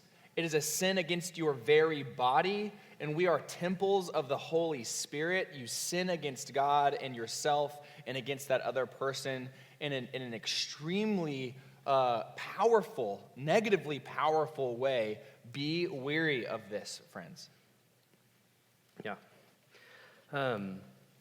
Principle 3, as I become like God, I'll develop different ideas on what's attractive. I'll develop different ideas. So 1 Peter 3, he's talking here to wives, but again, I think we can extrapolate the wisdom. He says, your beauty should not come from outward adornment, such as elaborate hairstyles and the wearing of gold jewelry or fine clothes. Rather, it should be that of your inner self, the unfading beauty of a gentle and quiet spirit, which is of great worth in God's sight. This is just coming from what God told Samuel. Man looks at the appearance, but God looks at the heart. You want to find someone who has a good heart, who has a heart like God's. If we go over to 1 Timothy 2, this is going to take me a second. 8 and 9. Again, here he's addressing the men and the women. He says, I want men everywhere to pray, lifting up holy hands without anger or disputing. I want women to dress modestly with decency and propriety, adorning themselves not with elaborate hairstyles or gold or pearls or expensive clothes, but with good deeds appropriate for women who profess to worship God. So he addresses here, gender norms on both sides. This sort of tough, manly, angry, powerful thing that we can think is so masculine. He's like, no. Our hands should be lifted in prayer. We're not going to be defined by our conflicts, but by our prayers. And when he says, I want women to dress modestly, he's not imagining bikinis. He's talking modest in the sense of how expensive are their clothes, showing off the expensive clothes in a way that embarrasses the other women who can't afford that thing. That is not something that, that honors them. And then over in 4, 8, and 9, he says, he's talking about, training our bodies. He says, physical training is of some value. It can be good to exercise and things like that. He says, but godliness has value for all things, holding promise for both the present life and the life to come. This is a trustworthy saying that deserves full acceptance. So again, you've got to be developing your ability to see what's truly valuable in ourselves and in other people, because otherwise we'll chase the wrong things in our own life and we'll chase the wrong things in a potential partner. All right, principle 4, be wise and get advice. That first Ephesians verse, Ephesians 5, 15 through 17 says, be very careful then how you live, not as unwise but as wise, making the most of every opportunity because the days are evil. Therefore do not be foolish, but understand what the Lord's will is. And then Proverbs 12:1 says, whoever loves discipline loves knowledge, but whoever hates correction is stupid. Yeah, it says that. And then verse 15, the way of fools seems right to them, but the wise listen to advice. It's a pretty simple idea here that we take really seriously the notion that we can be wrong. The notion that maybe we aren't right about most things even. Not just some things, but most things. And as a result, we ask for advice. We consider the outcome of other people's ways of life, and we imitate their lives. And so, and I might, as a side note here, asking anybody for advice is not maybe the best idea. So whenever students are like, yeah, I asked my 18-year-old peer what they thought I should do, I'm like, great. I guess that's better than nothing. But maybe we could move towards asking the right people for advice here, to people that have experience and have wisdom and knowledge and who have a lifestyle to show for it. Yeah, you can do Hebrews 13. Oh, I didn't know that was in there. I'm going to read it from here. Hebrews 13:7. Maybe. Do we have it?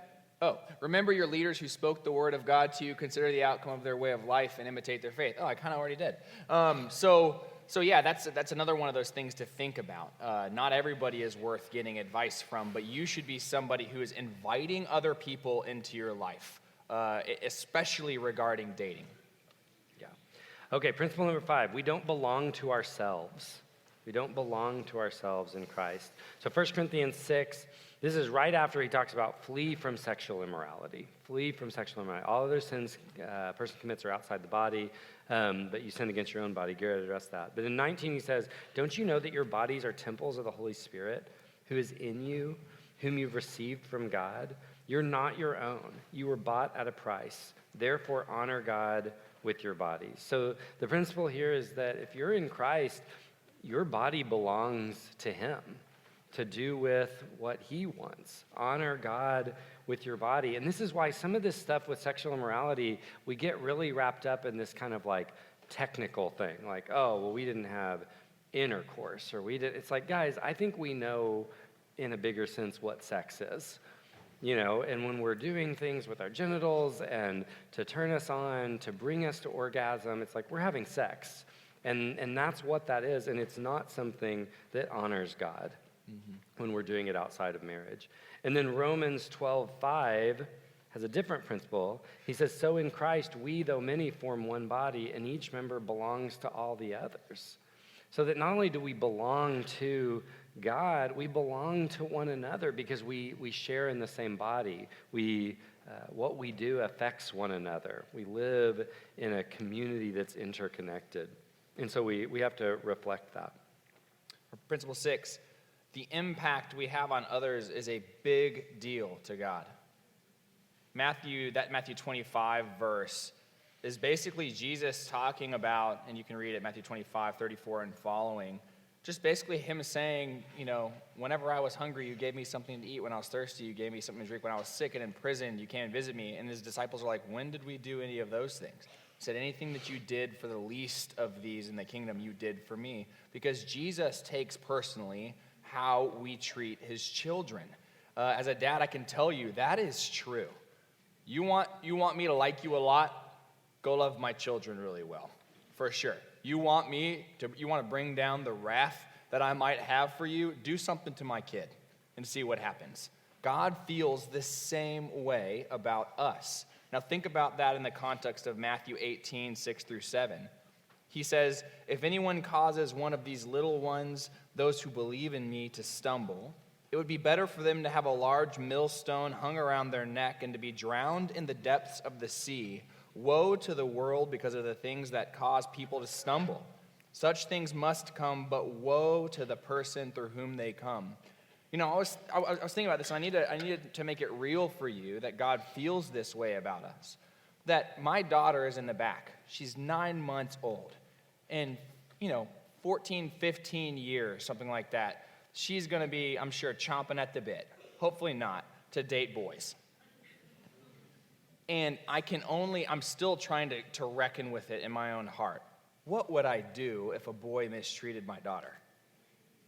Oh my goodness, God save me from the retribution against that boy. Now, you need to understand, God feels that way because he loves you intensely. When you cause somebody else to stumble, when you engage in sexual morality with them, whenever you treat them poorly, do you know that that is God's child? Do you know how he feels about that? Do not mess with God. It is a terrible thing to fall into the hands of the living God. And I don't say that simply to cause fear, but a healthy fear is necessary here. If you think sex and all this other stuff, just because it's consensual, is totally okay, do you think I'm going to care whether if she engages in something like that, it's consensual or not? I'm not going to care one bit. And it's the same way with God. You need to think about that as you think through what it looks like to honor other people in the way that you date them and the way that you treat them. And then principle number 7, there's a problem when we are drawn to and impressed by people who don't love our Lord. There's a problem when we're drawn to and impressed by people who don't love our Lord. Again, I think we sometimes back away from or get so drilled down to this thing of like, can I date a non-Christian? Can I marry a non-Christian? And certainly the scripture, this is the scripture that I put in here about not being yoked with unbelievers. And I'll just read just a piece of this starting in verse 14. He says, "Don't be yoked together with unbelievers, for what do righteousness and wickedness have in common? What fellowship can light have with darkness? What harmony is there between Christ and Belial? Or what does a believer have in common with an unbeliever? What agreement is there between the temple of God and idols? For we are the temple of the living God." But again, this is not a marriage passage. This is really about our lives. It's about who we're drawn to, who we link ourselves to, who we partner with, who our best friends are. And again, as Christians, if we're most drawn to and impressed by people who don't love Jesus, there's some real soul searching that needs to happen. So of course, from beginning to end in the scripture, God does not want us marrying people who don't follow him. But it's a much bigger thing than that. And again, I think you've got to figure out, how do I repent of that and begin to grow in my love for the characteristics of God and for the presence of the Spirit in the lives of the people that I tie myself most closely to. So, Okay, last section here. This is kind of, it's called Dating Done, right? What? Video. Oh yeah, let's watch that video real quick. We got a quick funny video for you. I asked the focus staff to tell me what are some things they hear students say in regards to dating. So this is probably our lowest production quality video we've ever done, but we did it anyway. So yeah, let's watch.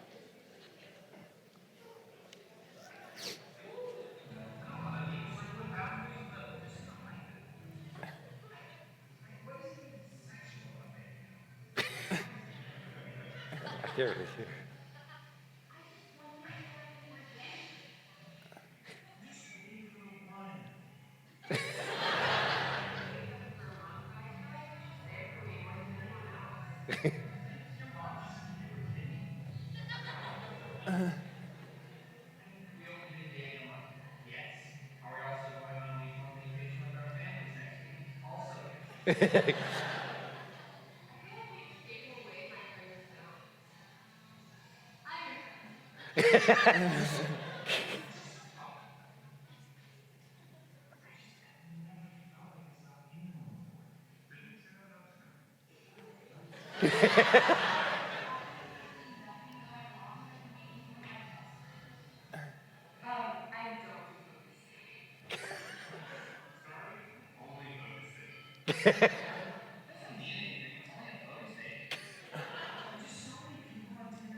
You can hear that.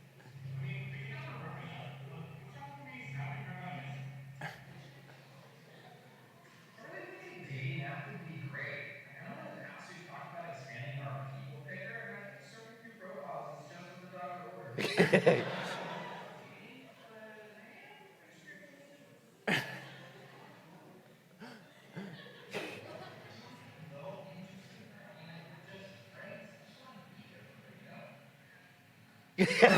Okay, good. So very high production quality there, as you can see. Am I on still? So the first thing that I'll just say is be wise and get advice, and this goes for every area of life, but especially from people who know what they're talking about, who know you and the others involved. I always love when I hear that students have asked for advice from people who don't know the other person involved whatsoever. So like, I asked my parents for advice, and I'm like, and they know her. They're like, no. What does that have to do with anything? Who don't advise you to go against what you know pleases God, and who have demonstrated good fruit in that area in their own life, like what we talked about in Hebrews 13:7, especially people who have a lot of experience and knowledge from working with lots of people. Again, here, we talked about this earlier, but arrange your own marriage. Take the best of that. Learn things about compatibility, because sometimes opposites attract. It does not mean they make good long-term partners. In some areas, opposite traits can be very compatible, and in other areas, it can be very incompatible. And so learning about that, taking that into account, just pulling from the wisdom that the world has in those areas. Next one, write your non-negotiables and negotiables. And that's before you ever start dating somebody, so that you actually have a list of what you're looking for. The idea there is that you, on your non-negotiables, you'd write down things that, like, this is someone that I would have to date, or that I would date would have to have no matter what. So you should start with this person needs to be a devoted Jesus follower. That needs to be on everybody's non-negotiables. The other things that are negotiable are things like, I don't know, give me a negotiable, Brandon. Whether they're interested in rock climbing, Yeah. you know what I mean? Like that, and for some of you that's a non-negotiable, it shouldn't be, but that's one of them, for sure. I did recently see, it was actually when Sarah and I were on our honeymoon, and I was like on Facebook, and this one girl who had not been in our ministry, but had like posted, she's like talking about her boyfriend, or maybe fiance at the time, and she's like, he meets all 60 of my non-negotiables. And I was like, I have to see that list. Like what could possibly be She's like, 60 things? One left foot, right foot. Needs one of each. All right, got it. The next one, be brave. The scripture says it over and over again. Be strong and courageous. Revelation talks about to him who overcomes, God will give all sorts of things. It takes bravery to ask people out. It takes bravery to have tough and honest conversations. It takes bravery to handle conflict in direct ways that Jesus told us to rather than avoiding it. It takes bravery to challenge a brother or sister who you see, going down a path that could be really destructive. Let's not be a community of cowards. You can do that. You can be brave. Determine your boundaries, first individually and then as a couple later. Boundaries are an ongoing part of life, so learn to respect other people's. These boundaries should include not just physical things, but also emotional and conversational boundaries.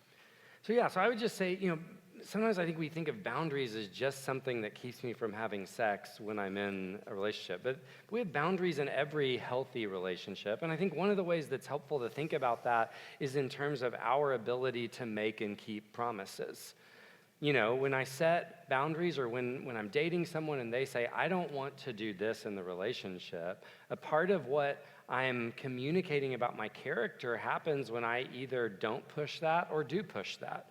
Or maybe they push it and I think, you said you didn't want to do this, and so we're not going to do that, regardless of the feeling. That we can communicate a lot about who we really are and our ability to keep commitments, which, spoiler alert, you will want a spouse who can keep a commitment when it's tough. You will want a spouse who keeps boundaries with opposite sex people even when their engines are revving, right? Because at some point, they're probably going to be attracted to someone besides you, and you want someone who has some integrity. Mm-hmm. So a lot of this breaking boundaries stuff is just us proving that we have no integrity and that we have very little character. That when I want to do something, that's what I do. And that's what you've told one another. Mm-hmm. Congratulations. One of your boundaries personally should be that you will not entertain the possibility of marriage with anyone who hasn't made Jesus Lord of their life. That doesn't mean someone who calls themselves a Christian in some vague way, like some huge proportion of our population. Someone who hasn't made Jesus Lord of their life. I think that should be a boundary. Our next one here, purposefully get to know the other person. We have a question sheet that's online. The resources at the end there have our online resources at anyfocus.org. You can just click on the dating and pre-marriage section. A lot of times people get about a month or two into dating and then they start defaulting to just going and watching movies together and making out all the time. And I'm like, man, you don't know each other at all. But you are just really pretty physically, active with one another. So don't let Netflix or movies replace actually getting to know somebody and having purposeful conversation about their lives and about the things that they think and the things that are happening and that kind of stuff. Yeah. Our recommendation is, especially for those of you that aren't in a relationship yet, is to date more, not less. Call it what you want, but use this season to get to know more people, to grow, to bless other people, to serve other people, to have fun. More dates. That's why we recommend go on dates with people that you might not be interested with. A first date is not a marriage commitment. Now, a third date is not a marriage commitment either. Unlike what some people, one of the guys was telling me yesterday, he's like, yeah, when I first came into Focus, people were like, first date, you can go with anyone.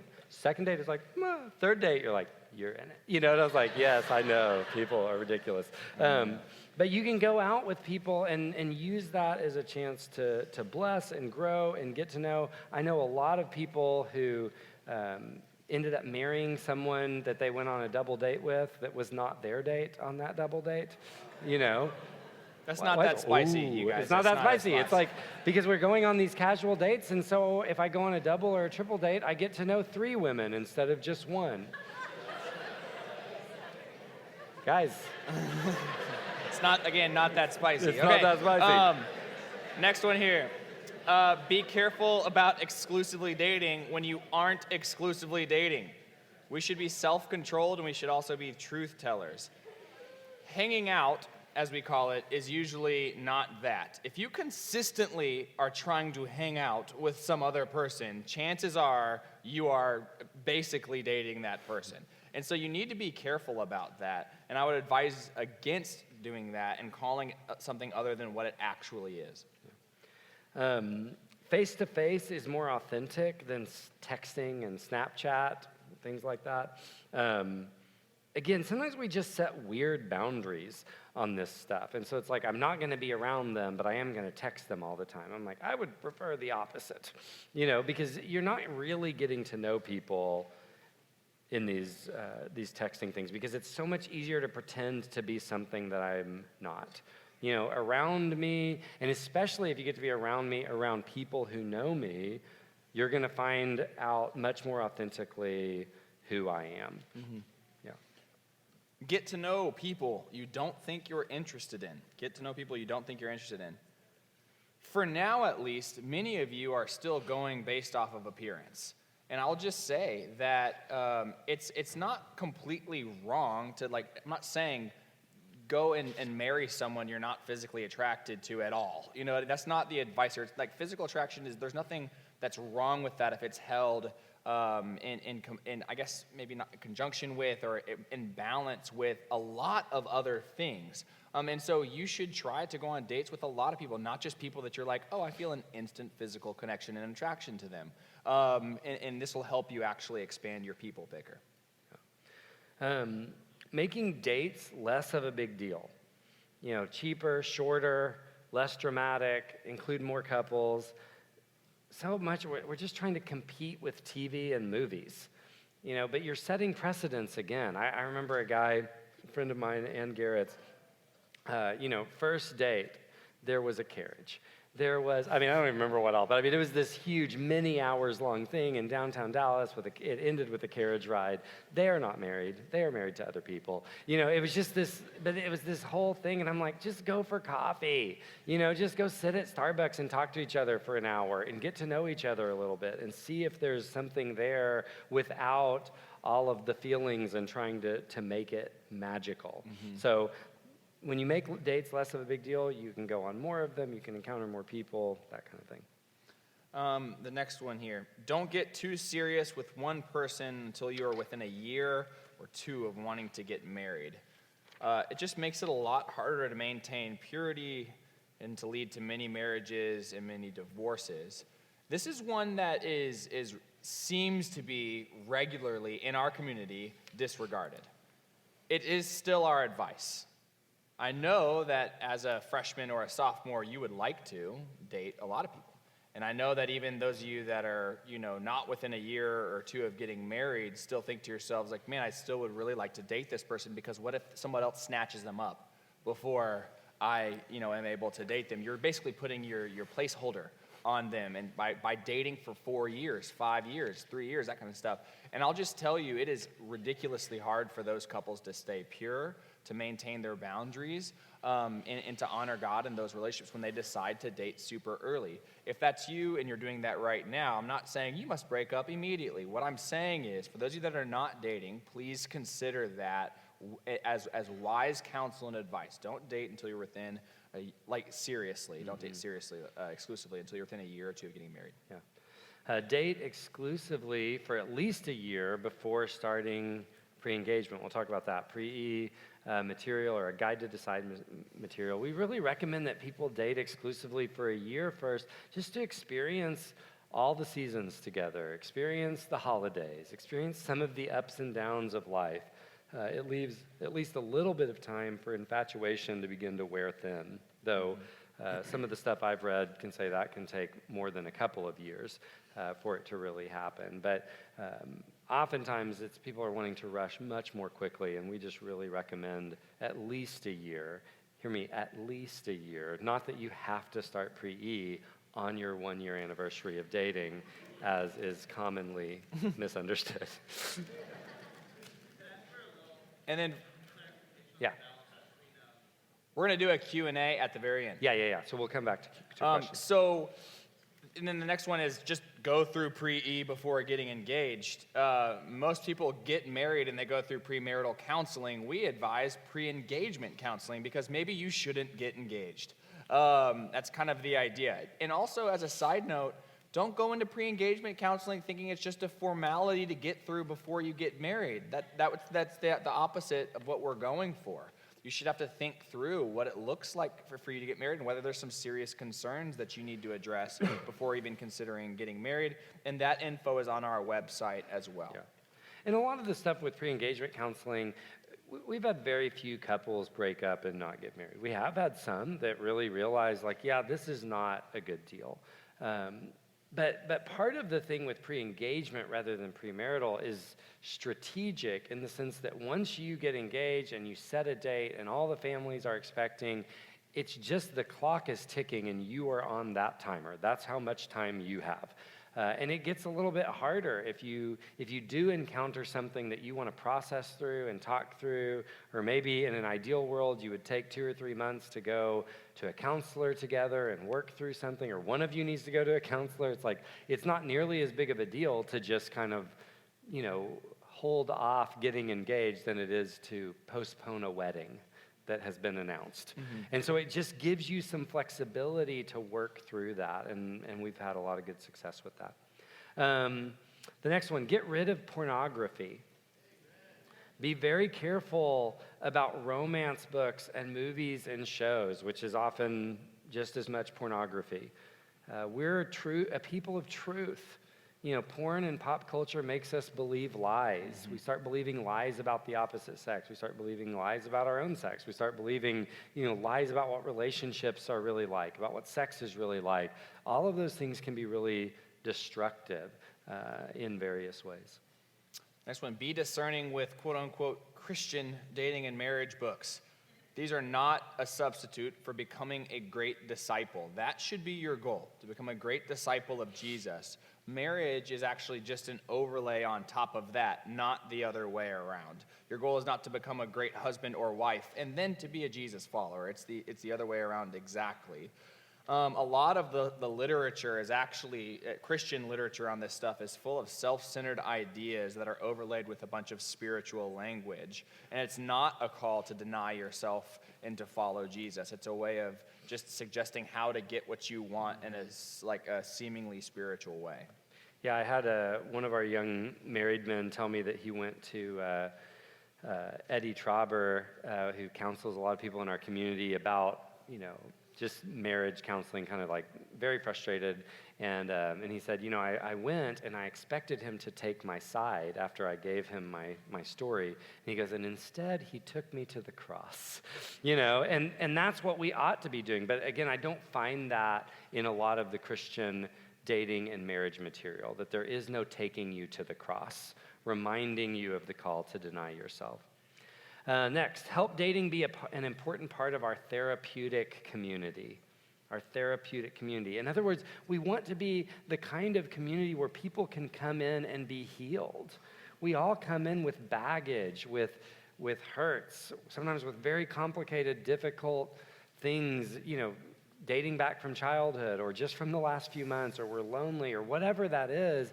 We don't want dating to be something that hijacks that. We want dating in our community to be something that helps and fuels that along. We as a community are not defined by how we treat the people that the world is impressed by. We're defined by how we treat the least, what the Bible calls the little ones. And if someone measured you by that standard, how would you stack up? And how would your campus stack up? Are we honoring the least of these? The next one. Be careful and ask for advice about social media and dating apps. They can turn dating into a consumerist enterprise and create also a false sense of intimacy. People are presenting an image of themselves that are rarely accurate. Yeah. The question isn't how far is too far. It's how do I honor God and other people? I think is the question that we should be asking that should govern all of these things. Yeah, oftentimes we're more wondering, man, what's the limit that I can do and get away with? As opposed to, man, what would God be the most proud of? How could I really honor him the most in these things? Mm-hmm. The next one. If you decide to end a dating relationship, be gentle, be honest, and be kind. That's that blank, those blanks. Be gentle, be honest, and be kind. Affirm and build up as much as you possibly can, but being honest doesn't mean you have to say everything, right? Whenever you're breaking up with someone, it's not necessary to give them the full list of everything you don't like about them. Remember Ephesians 4:29 that says to build others up according to their needs. And if you are being broken up with, listen, be graceful, and don't devalue yourself. Listen, be graceful, and don't devalue yourself. Everyone gets rejected. And remember that most dating relationships, all but one, most of them don't work. Someone has got to get broken up with. Or somebody, and this goes also for not just like exclusive relationships, but if you're someone that's asked a lot of people out on dates and continued to go out on dates, and people either say no or they don't want to go on more dates with you, you've got two options here. You can just stop and hope that God drops someone out of the sky, or you can continue and get over the rejection. I was watching on Our Planet, that series about animals. There's this bird, and it's a beautiful bird, and he's doing this really amazing dance. He's all, and this female bird who's not this female bird's just gray, and this dude's got like all these colors and plumage, and he's like set up like a ring, like to where he can dance around, stuff like that. He does this dance, and the female's just kind of like, and then it flies out, and that David Attenborough's like, and he strikes out again. It's a part of just living. It's okay. It doesn't mean you're terrible. It doesn't mean that you're not worth loving. It doesn't mean anything. It's okay. Everybody gets rejected. Well, I think sometimes we think that breaking up means that the dating relationship failed.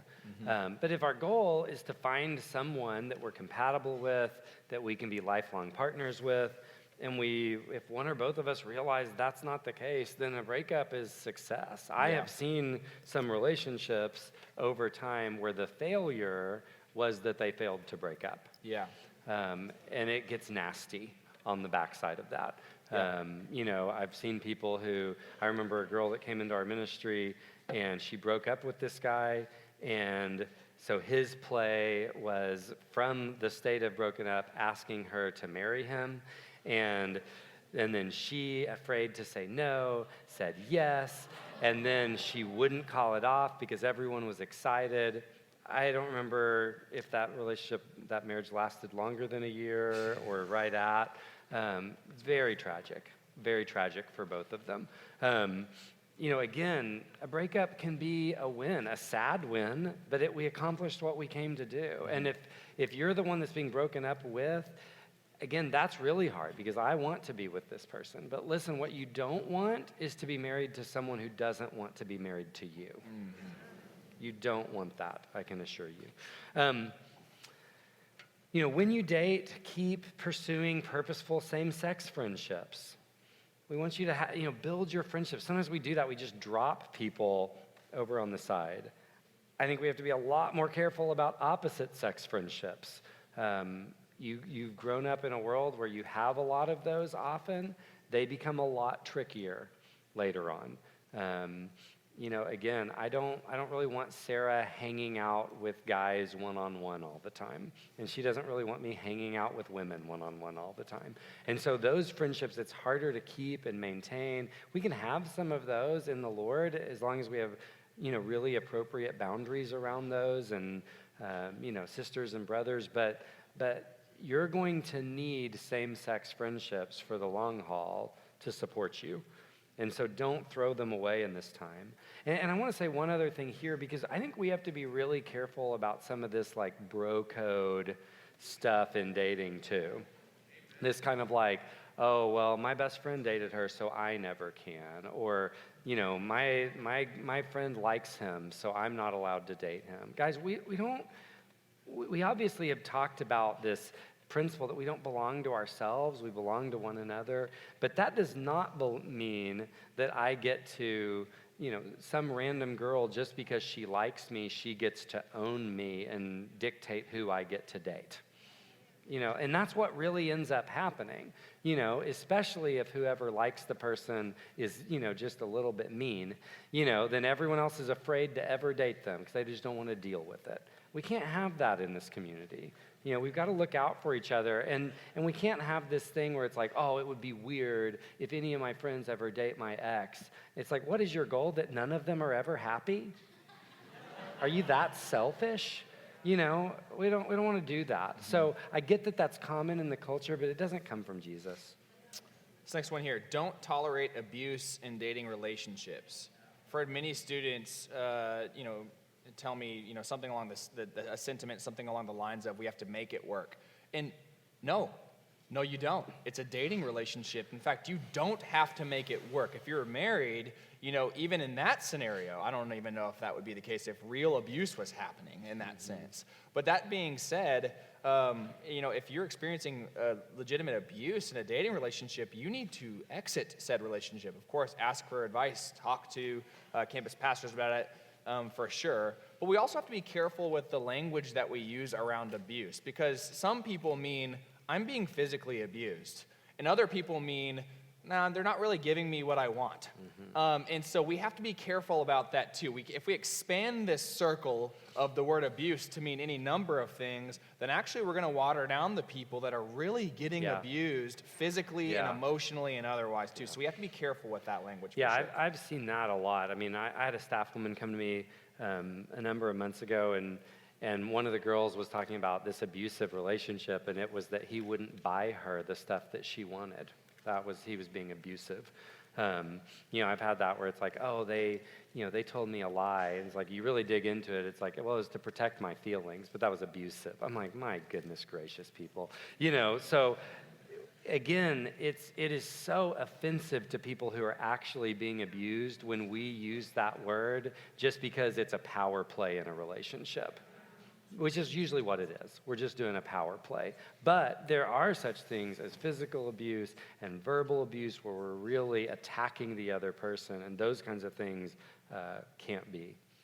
And then, just as a final note here, if you're already in a dating relationship, you should be seeking advice from spiritual mentors who have dated. So maybe you're deep into this. Maybe you're deep into sexual immorality in a long-term relationship.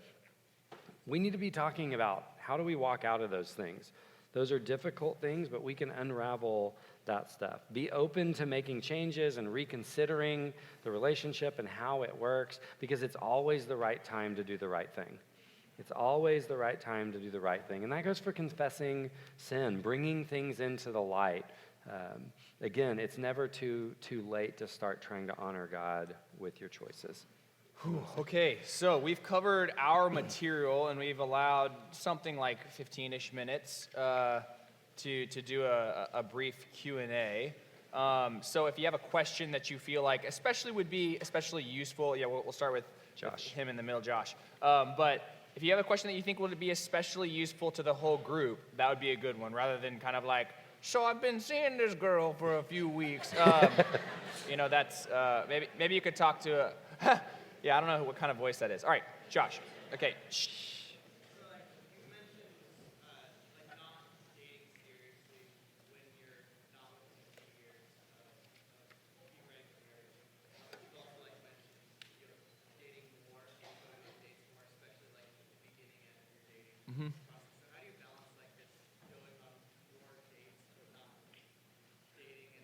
Sure. Yeah, so his question for those of you that didn't hear was, he was saying, we're saying, hey, our advice is, hey, don't exclusively date till you're within a year or so of getting married. But then we're also saying date more. Are we sending you guys mixed signals there? What's the idea? And for me, the going on a lot more dates is about like casting the net wide and getting to know people and figure out, man, what is it in people that I think would be good for me? What is it that I think would be good for them? Like, what are the things that I think can help me in regards to figuring out more about what a good spouse would look like for me? And exclusively dating is you're essentially saying, I think I've found somebody that is that for me. Like, I think I've found, at least, on the surface early on, after going on a number of dates, I think I found somebody who kind of matches those things for me. And so that's why we're saying you should probably wait and have date a lot of different people to kind of refine your people picker before actually picking a person. Peter Piper. Yeah. Okay. Does that make sense?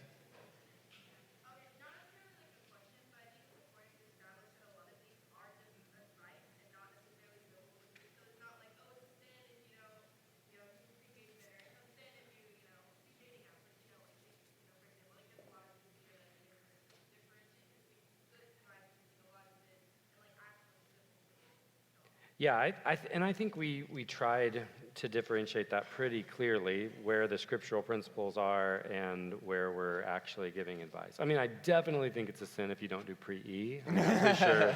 Was that? Can you check the Bible app and see if there's a verse? It's there. No, we absolutely, we're trying to capture wisdom because that's what we said. The scripture doesn't address dating directly. So we have to do some thinking, but I think often what we do in our thinking is we just accept what the culture is doing and then kind of add be nice and try to stay out of bed with each other. Yeah.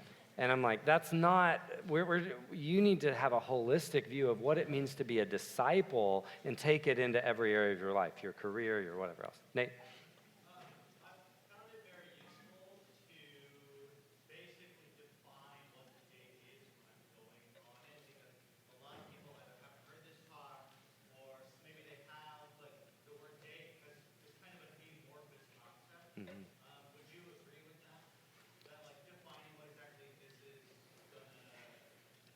As long as you don't call it a focus date. No, I mean, I think that, yeah, you can certainly talk about that, but date is amorphous in the culture too. I mean, that's not just us. There's a lot of people in our culture who think date means we end up sleeping together at the end of the night, and hopefully none of you are planning that. So, yeah. I do want to just say, we're kind of getting, this is Q&A, not tell us an A. So if we could get to questions so we can make the most of that. Abby, is that you in the back? Yeah, can you address missionary dating, like the idea that we're bringing Jesus to non-Christians by dating them and bringing them to selfish? Yeah, I think the challenge is there. Again, she said missionary dating. I'm going to date this non-Christian because I'm going to, lead them to Jesus. The risks are just huge. The risks to their heart, because often what happens is at some point in that I realize that I'm living in rebellion to God. And then my conscience gets the better of me, and so I break up with this person.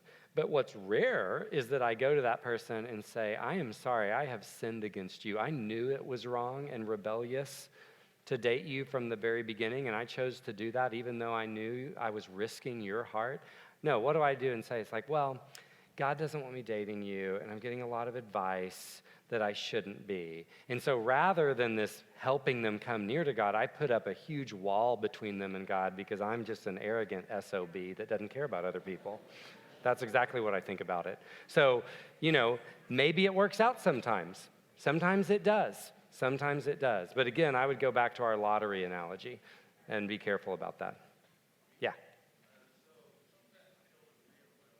I can't hear you. I'm so sorry. Something that I don't agree on that I would love to hear on your Yeah. I'm curious, is what do you think of having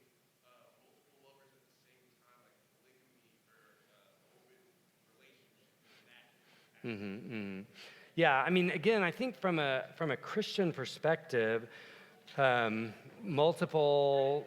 Yeah, he was asking about polygamy or multiple lovers and things like that. I think Jesus kind of, made clear when he took them back to Genesis, that God's plan was for one man and one woman to be a marriage. So certainly we can look in the Old Testament and see some examples of, things not looking like that.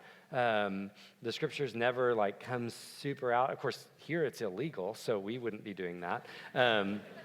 But again, they were also marrying their cousins and their sisters and their things like that. It just was a very, very different world. And as the scripture goes on, a lot of those things became against the Jewish law as well. Man, I leave for 1 minute and I come know, back. We're talking you've about missed polygamy. out. You've missed out. Jeremy? I also called people SOBs while you were Oh, gone. wow, So- nice. Oh, you All called right, on go ahead, someone. Jeremy.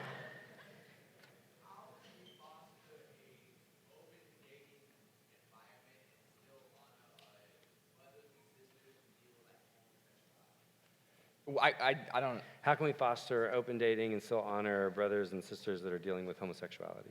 Okay, so first of all, how do we foster an open dating environment? It's one in which we place less, we put less at stake here when it comes to just saying, I am someone that would like to try to get to know you. That's a date. I would like to get to know you intentionally and purposefully. So let's sit across the table from one another and date. To me, the other question, the second half of the question, I'm not sure exactly how that plays into the first half. Maybe I missed something. But if the question is something like, how do we minister to people who have same-sex attraction, is that what you're kind of asking about that too?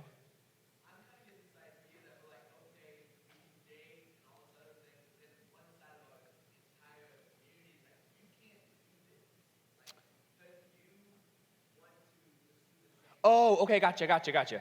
Okay, so in terms of that, we're not saying you can't have intimate friendship and relationship with people of the same sex or the opposite sex. So we need to be people who, let's say that we find out that somebody in our community or somebody in our core, like they struggle with same-sex attraction. That's not the time to pull away from them and to be like, yikes, you know what I mean? Like you should hang out with girls, I guess, buddy, because you're struggling with same-sex attraction. No, what they're looking for is intimacy with people, and that's what we all are searching for, and we can give that to them in a healthy way through friendship. And I've had a lot of friendship with people that are struggling with same-sex attraction. We need to be that's a part of being a therapeutic community where we can actually engage in them in regards to friendship, but also do so in a wise way, and also as we talk to them to make sure that we're not leading them on or things like that. But we don't need to be treating people like social pariahs and that kind of stuff. I think if I may, also those people aren't excluded from Yeah. experiencing a dating culture. Oh, yeah. Yeah. We are allowed to go on dates with people that we aren't initially attracted Yeah. to. And for some people in our community who are primarily attracted to people of the same gender, they're allowed to go on dates with people Amen. of the opposite gender. It's good. We all go on dates with people from time to time that we're not sure we're initially attracted to. Is that kind of what you're right now? Yeah. Good. Let's do Clarissa here. Hi. How do we find the balance of seeking advice when a lot of the community is not necessarily married or have been married for multiple years? How do we discern advice from our single friends? Yeah, so she's asking about when, obviously it's a community predominantly of singles. How do we know when to, how to get advice? I would say have a multitude of counselors, and because this is your life, right? You've got to be able to get to a place where you're able to discern and hear. Jesus said, my sheep know my voice.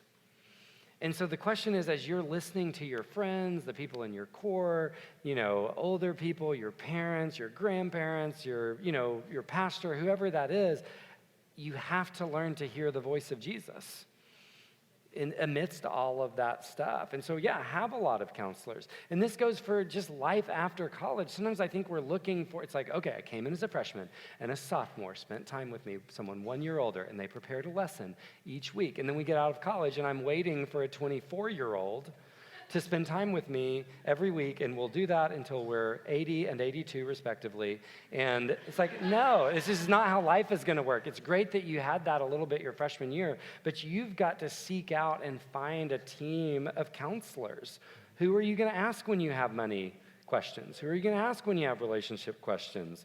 Don't just pick one. What if they're not around? What if they die? What if they move away? You know, it's like find your people that are wise and just start going to them. And don't wait for them to come to you. You seek wisdom. You seek it out. Okay, there's so many questions. I don't even know. Tyler. I knew his name. Sorry.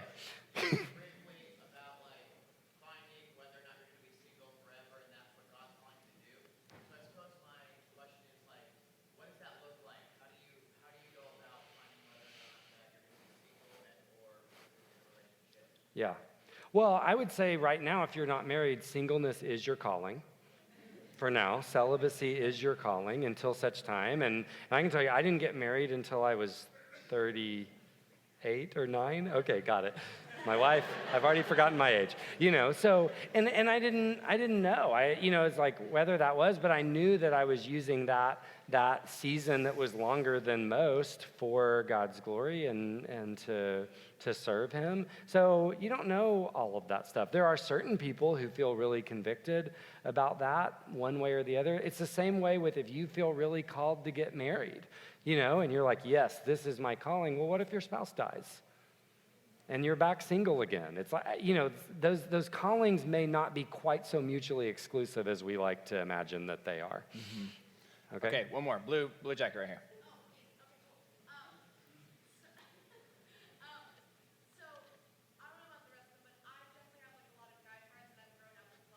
Mm-hmm.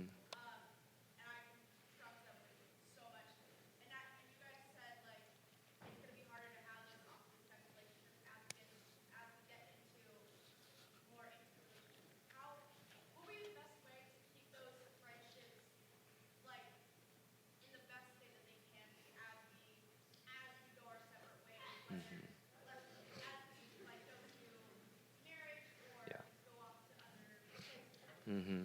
It's tricky. I mean, but it's tricky with all childhood friends, right? And some of you are already seeing that with your high school friends and things like that. You think like, we're going to be together forever. And it's like, and sometimes you are and sometimes you aren't, because it really takes both. It will be partly around who you do decide to marry if you go down that path. If they're a pretty jealous, possessive person, that's not going to happen much at all, you know, and if they're more comfortable with that, you're going to have to be wise about what are those boundaries and what settings and things like that. But we need to not be naive about the fact that, you know, if I'm, you know, meeting up with girlfriends of mine and talking about my issues with my wife or something like that, that something couldn't begin to grow there that shouldn't begin to grow there, you know, because we're all sinful. We're all capable of dumb things. And so we want to put boundaries and controls around that as much as possible. And the last thing here, so those of you that have questions, this is not the only time over a 2-year period where you can ask questions about dating. There's actually you can a group ask of Garrett anytime. Nope, Stephen, put his number up. Not there. me. But there is a group of us here that have a lot of experience with college-age dating relationships. They're called your focus staff. And you can talk to those people about it. They're not going to always be perfect or right on different things, but it would be a good place to start in terms of asking for advice. Yeah. Okay, handing it over to Mandy and Shayla. Yay.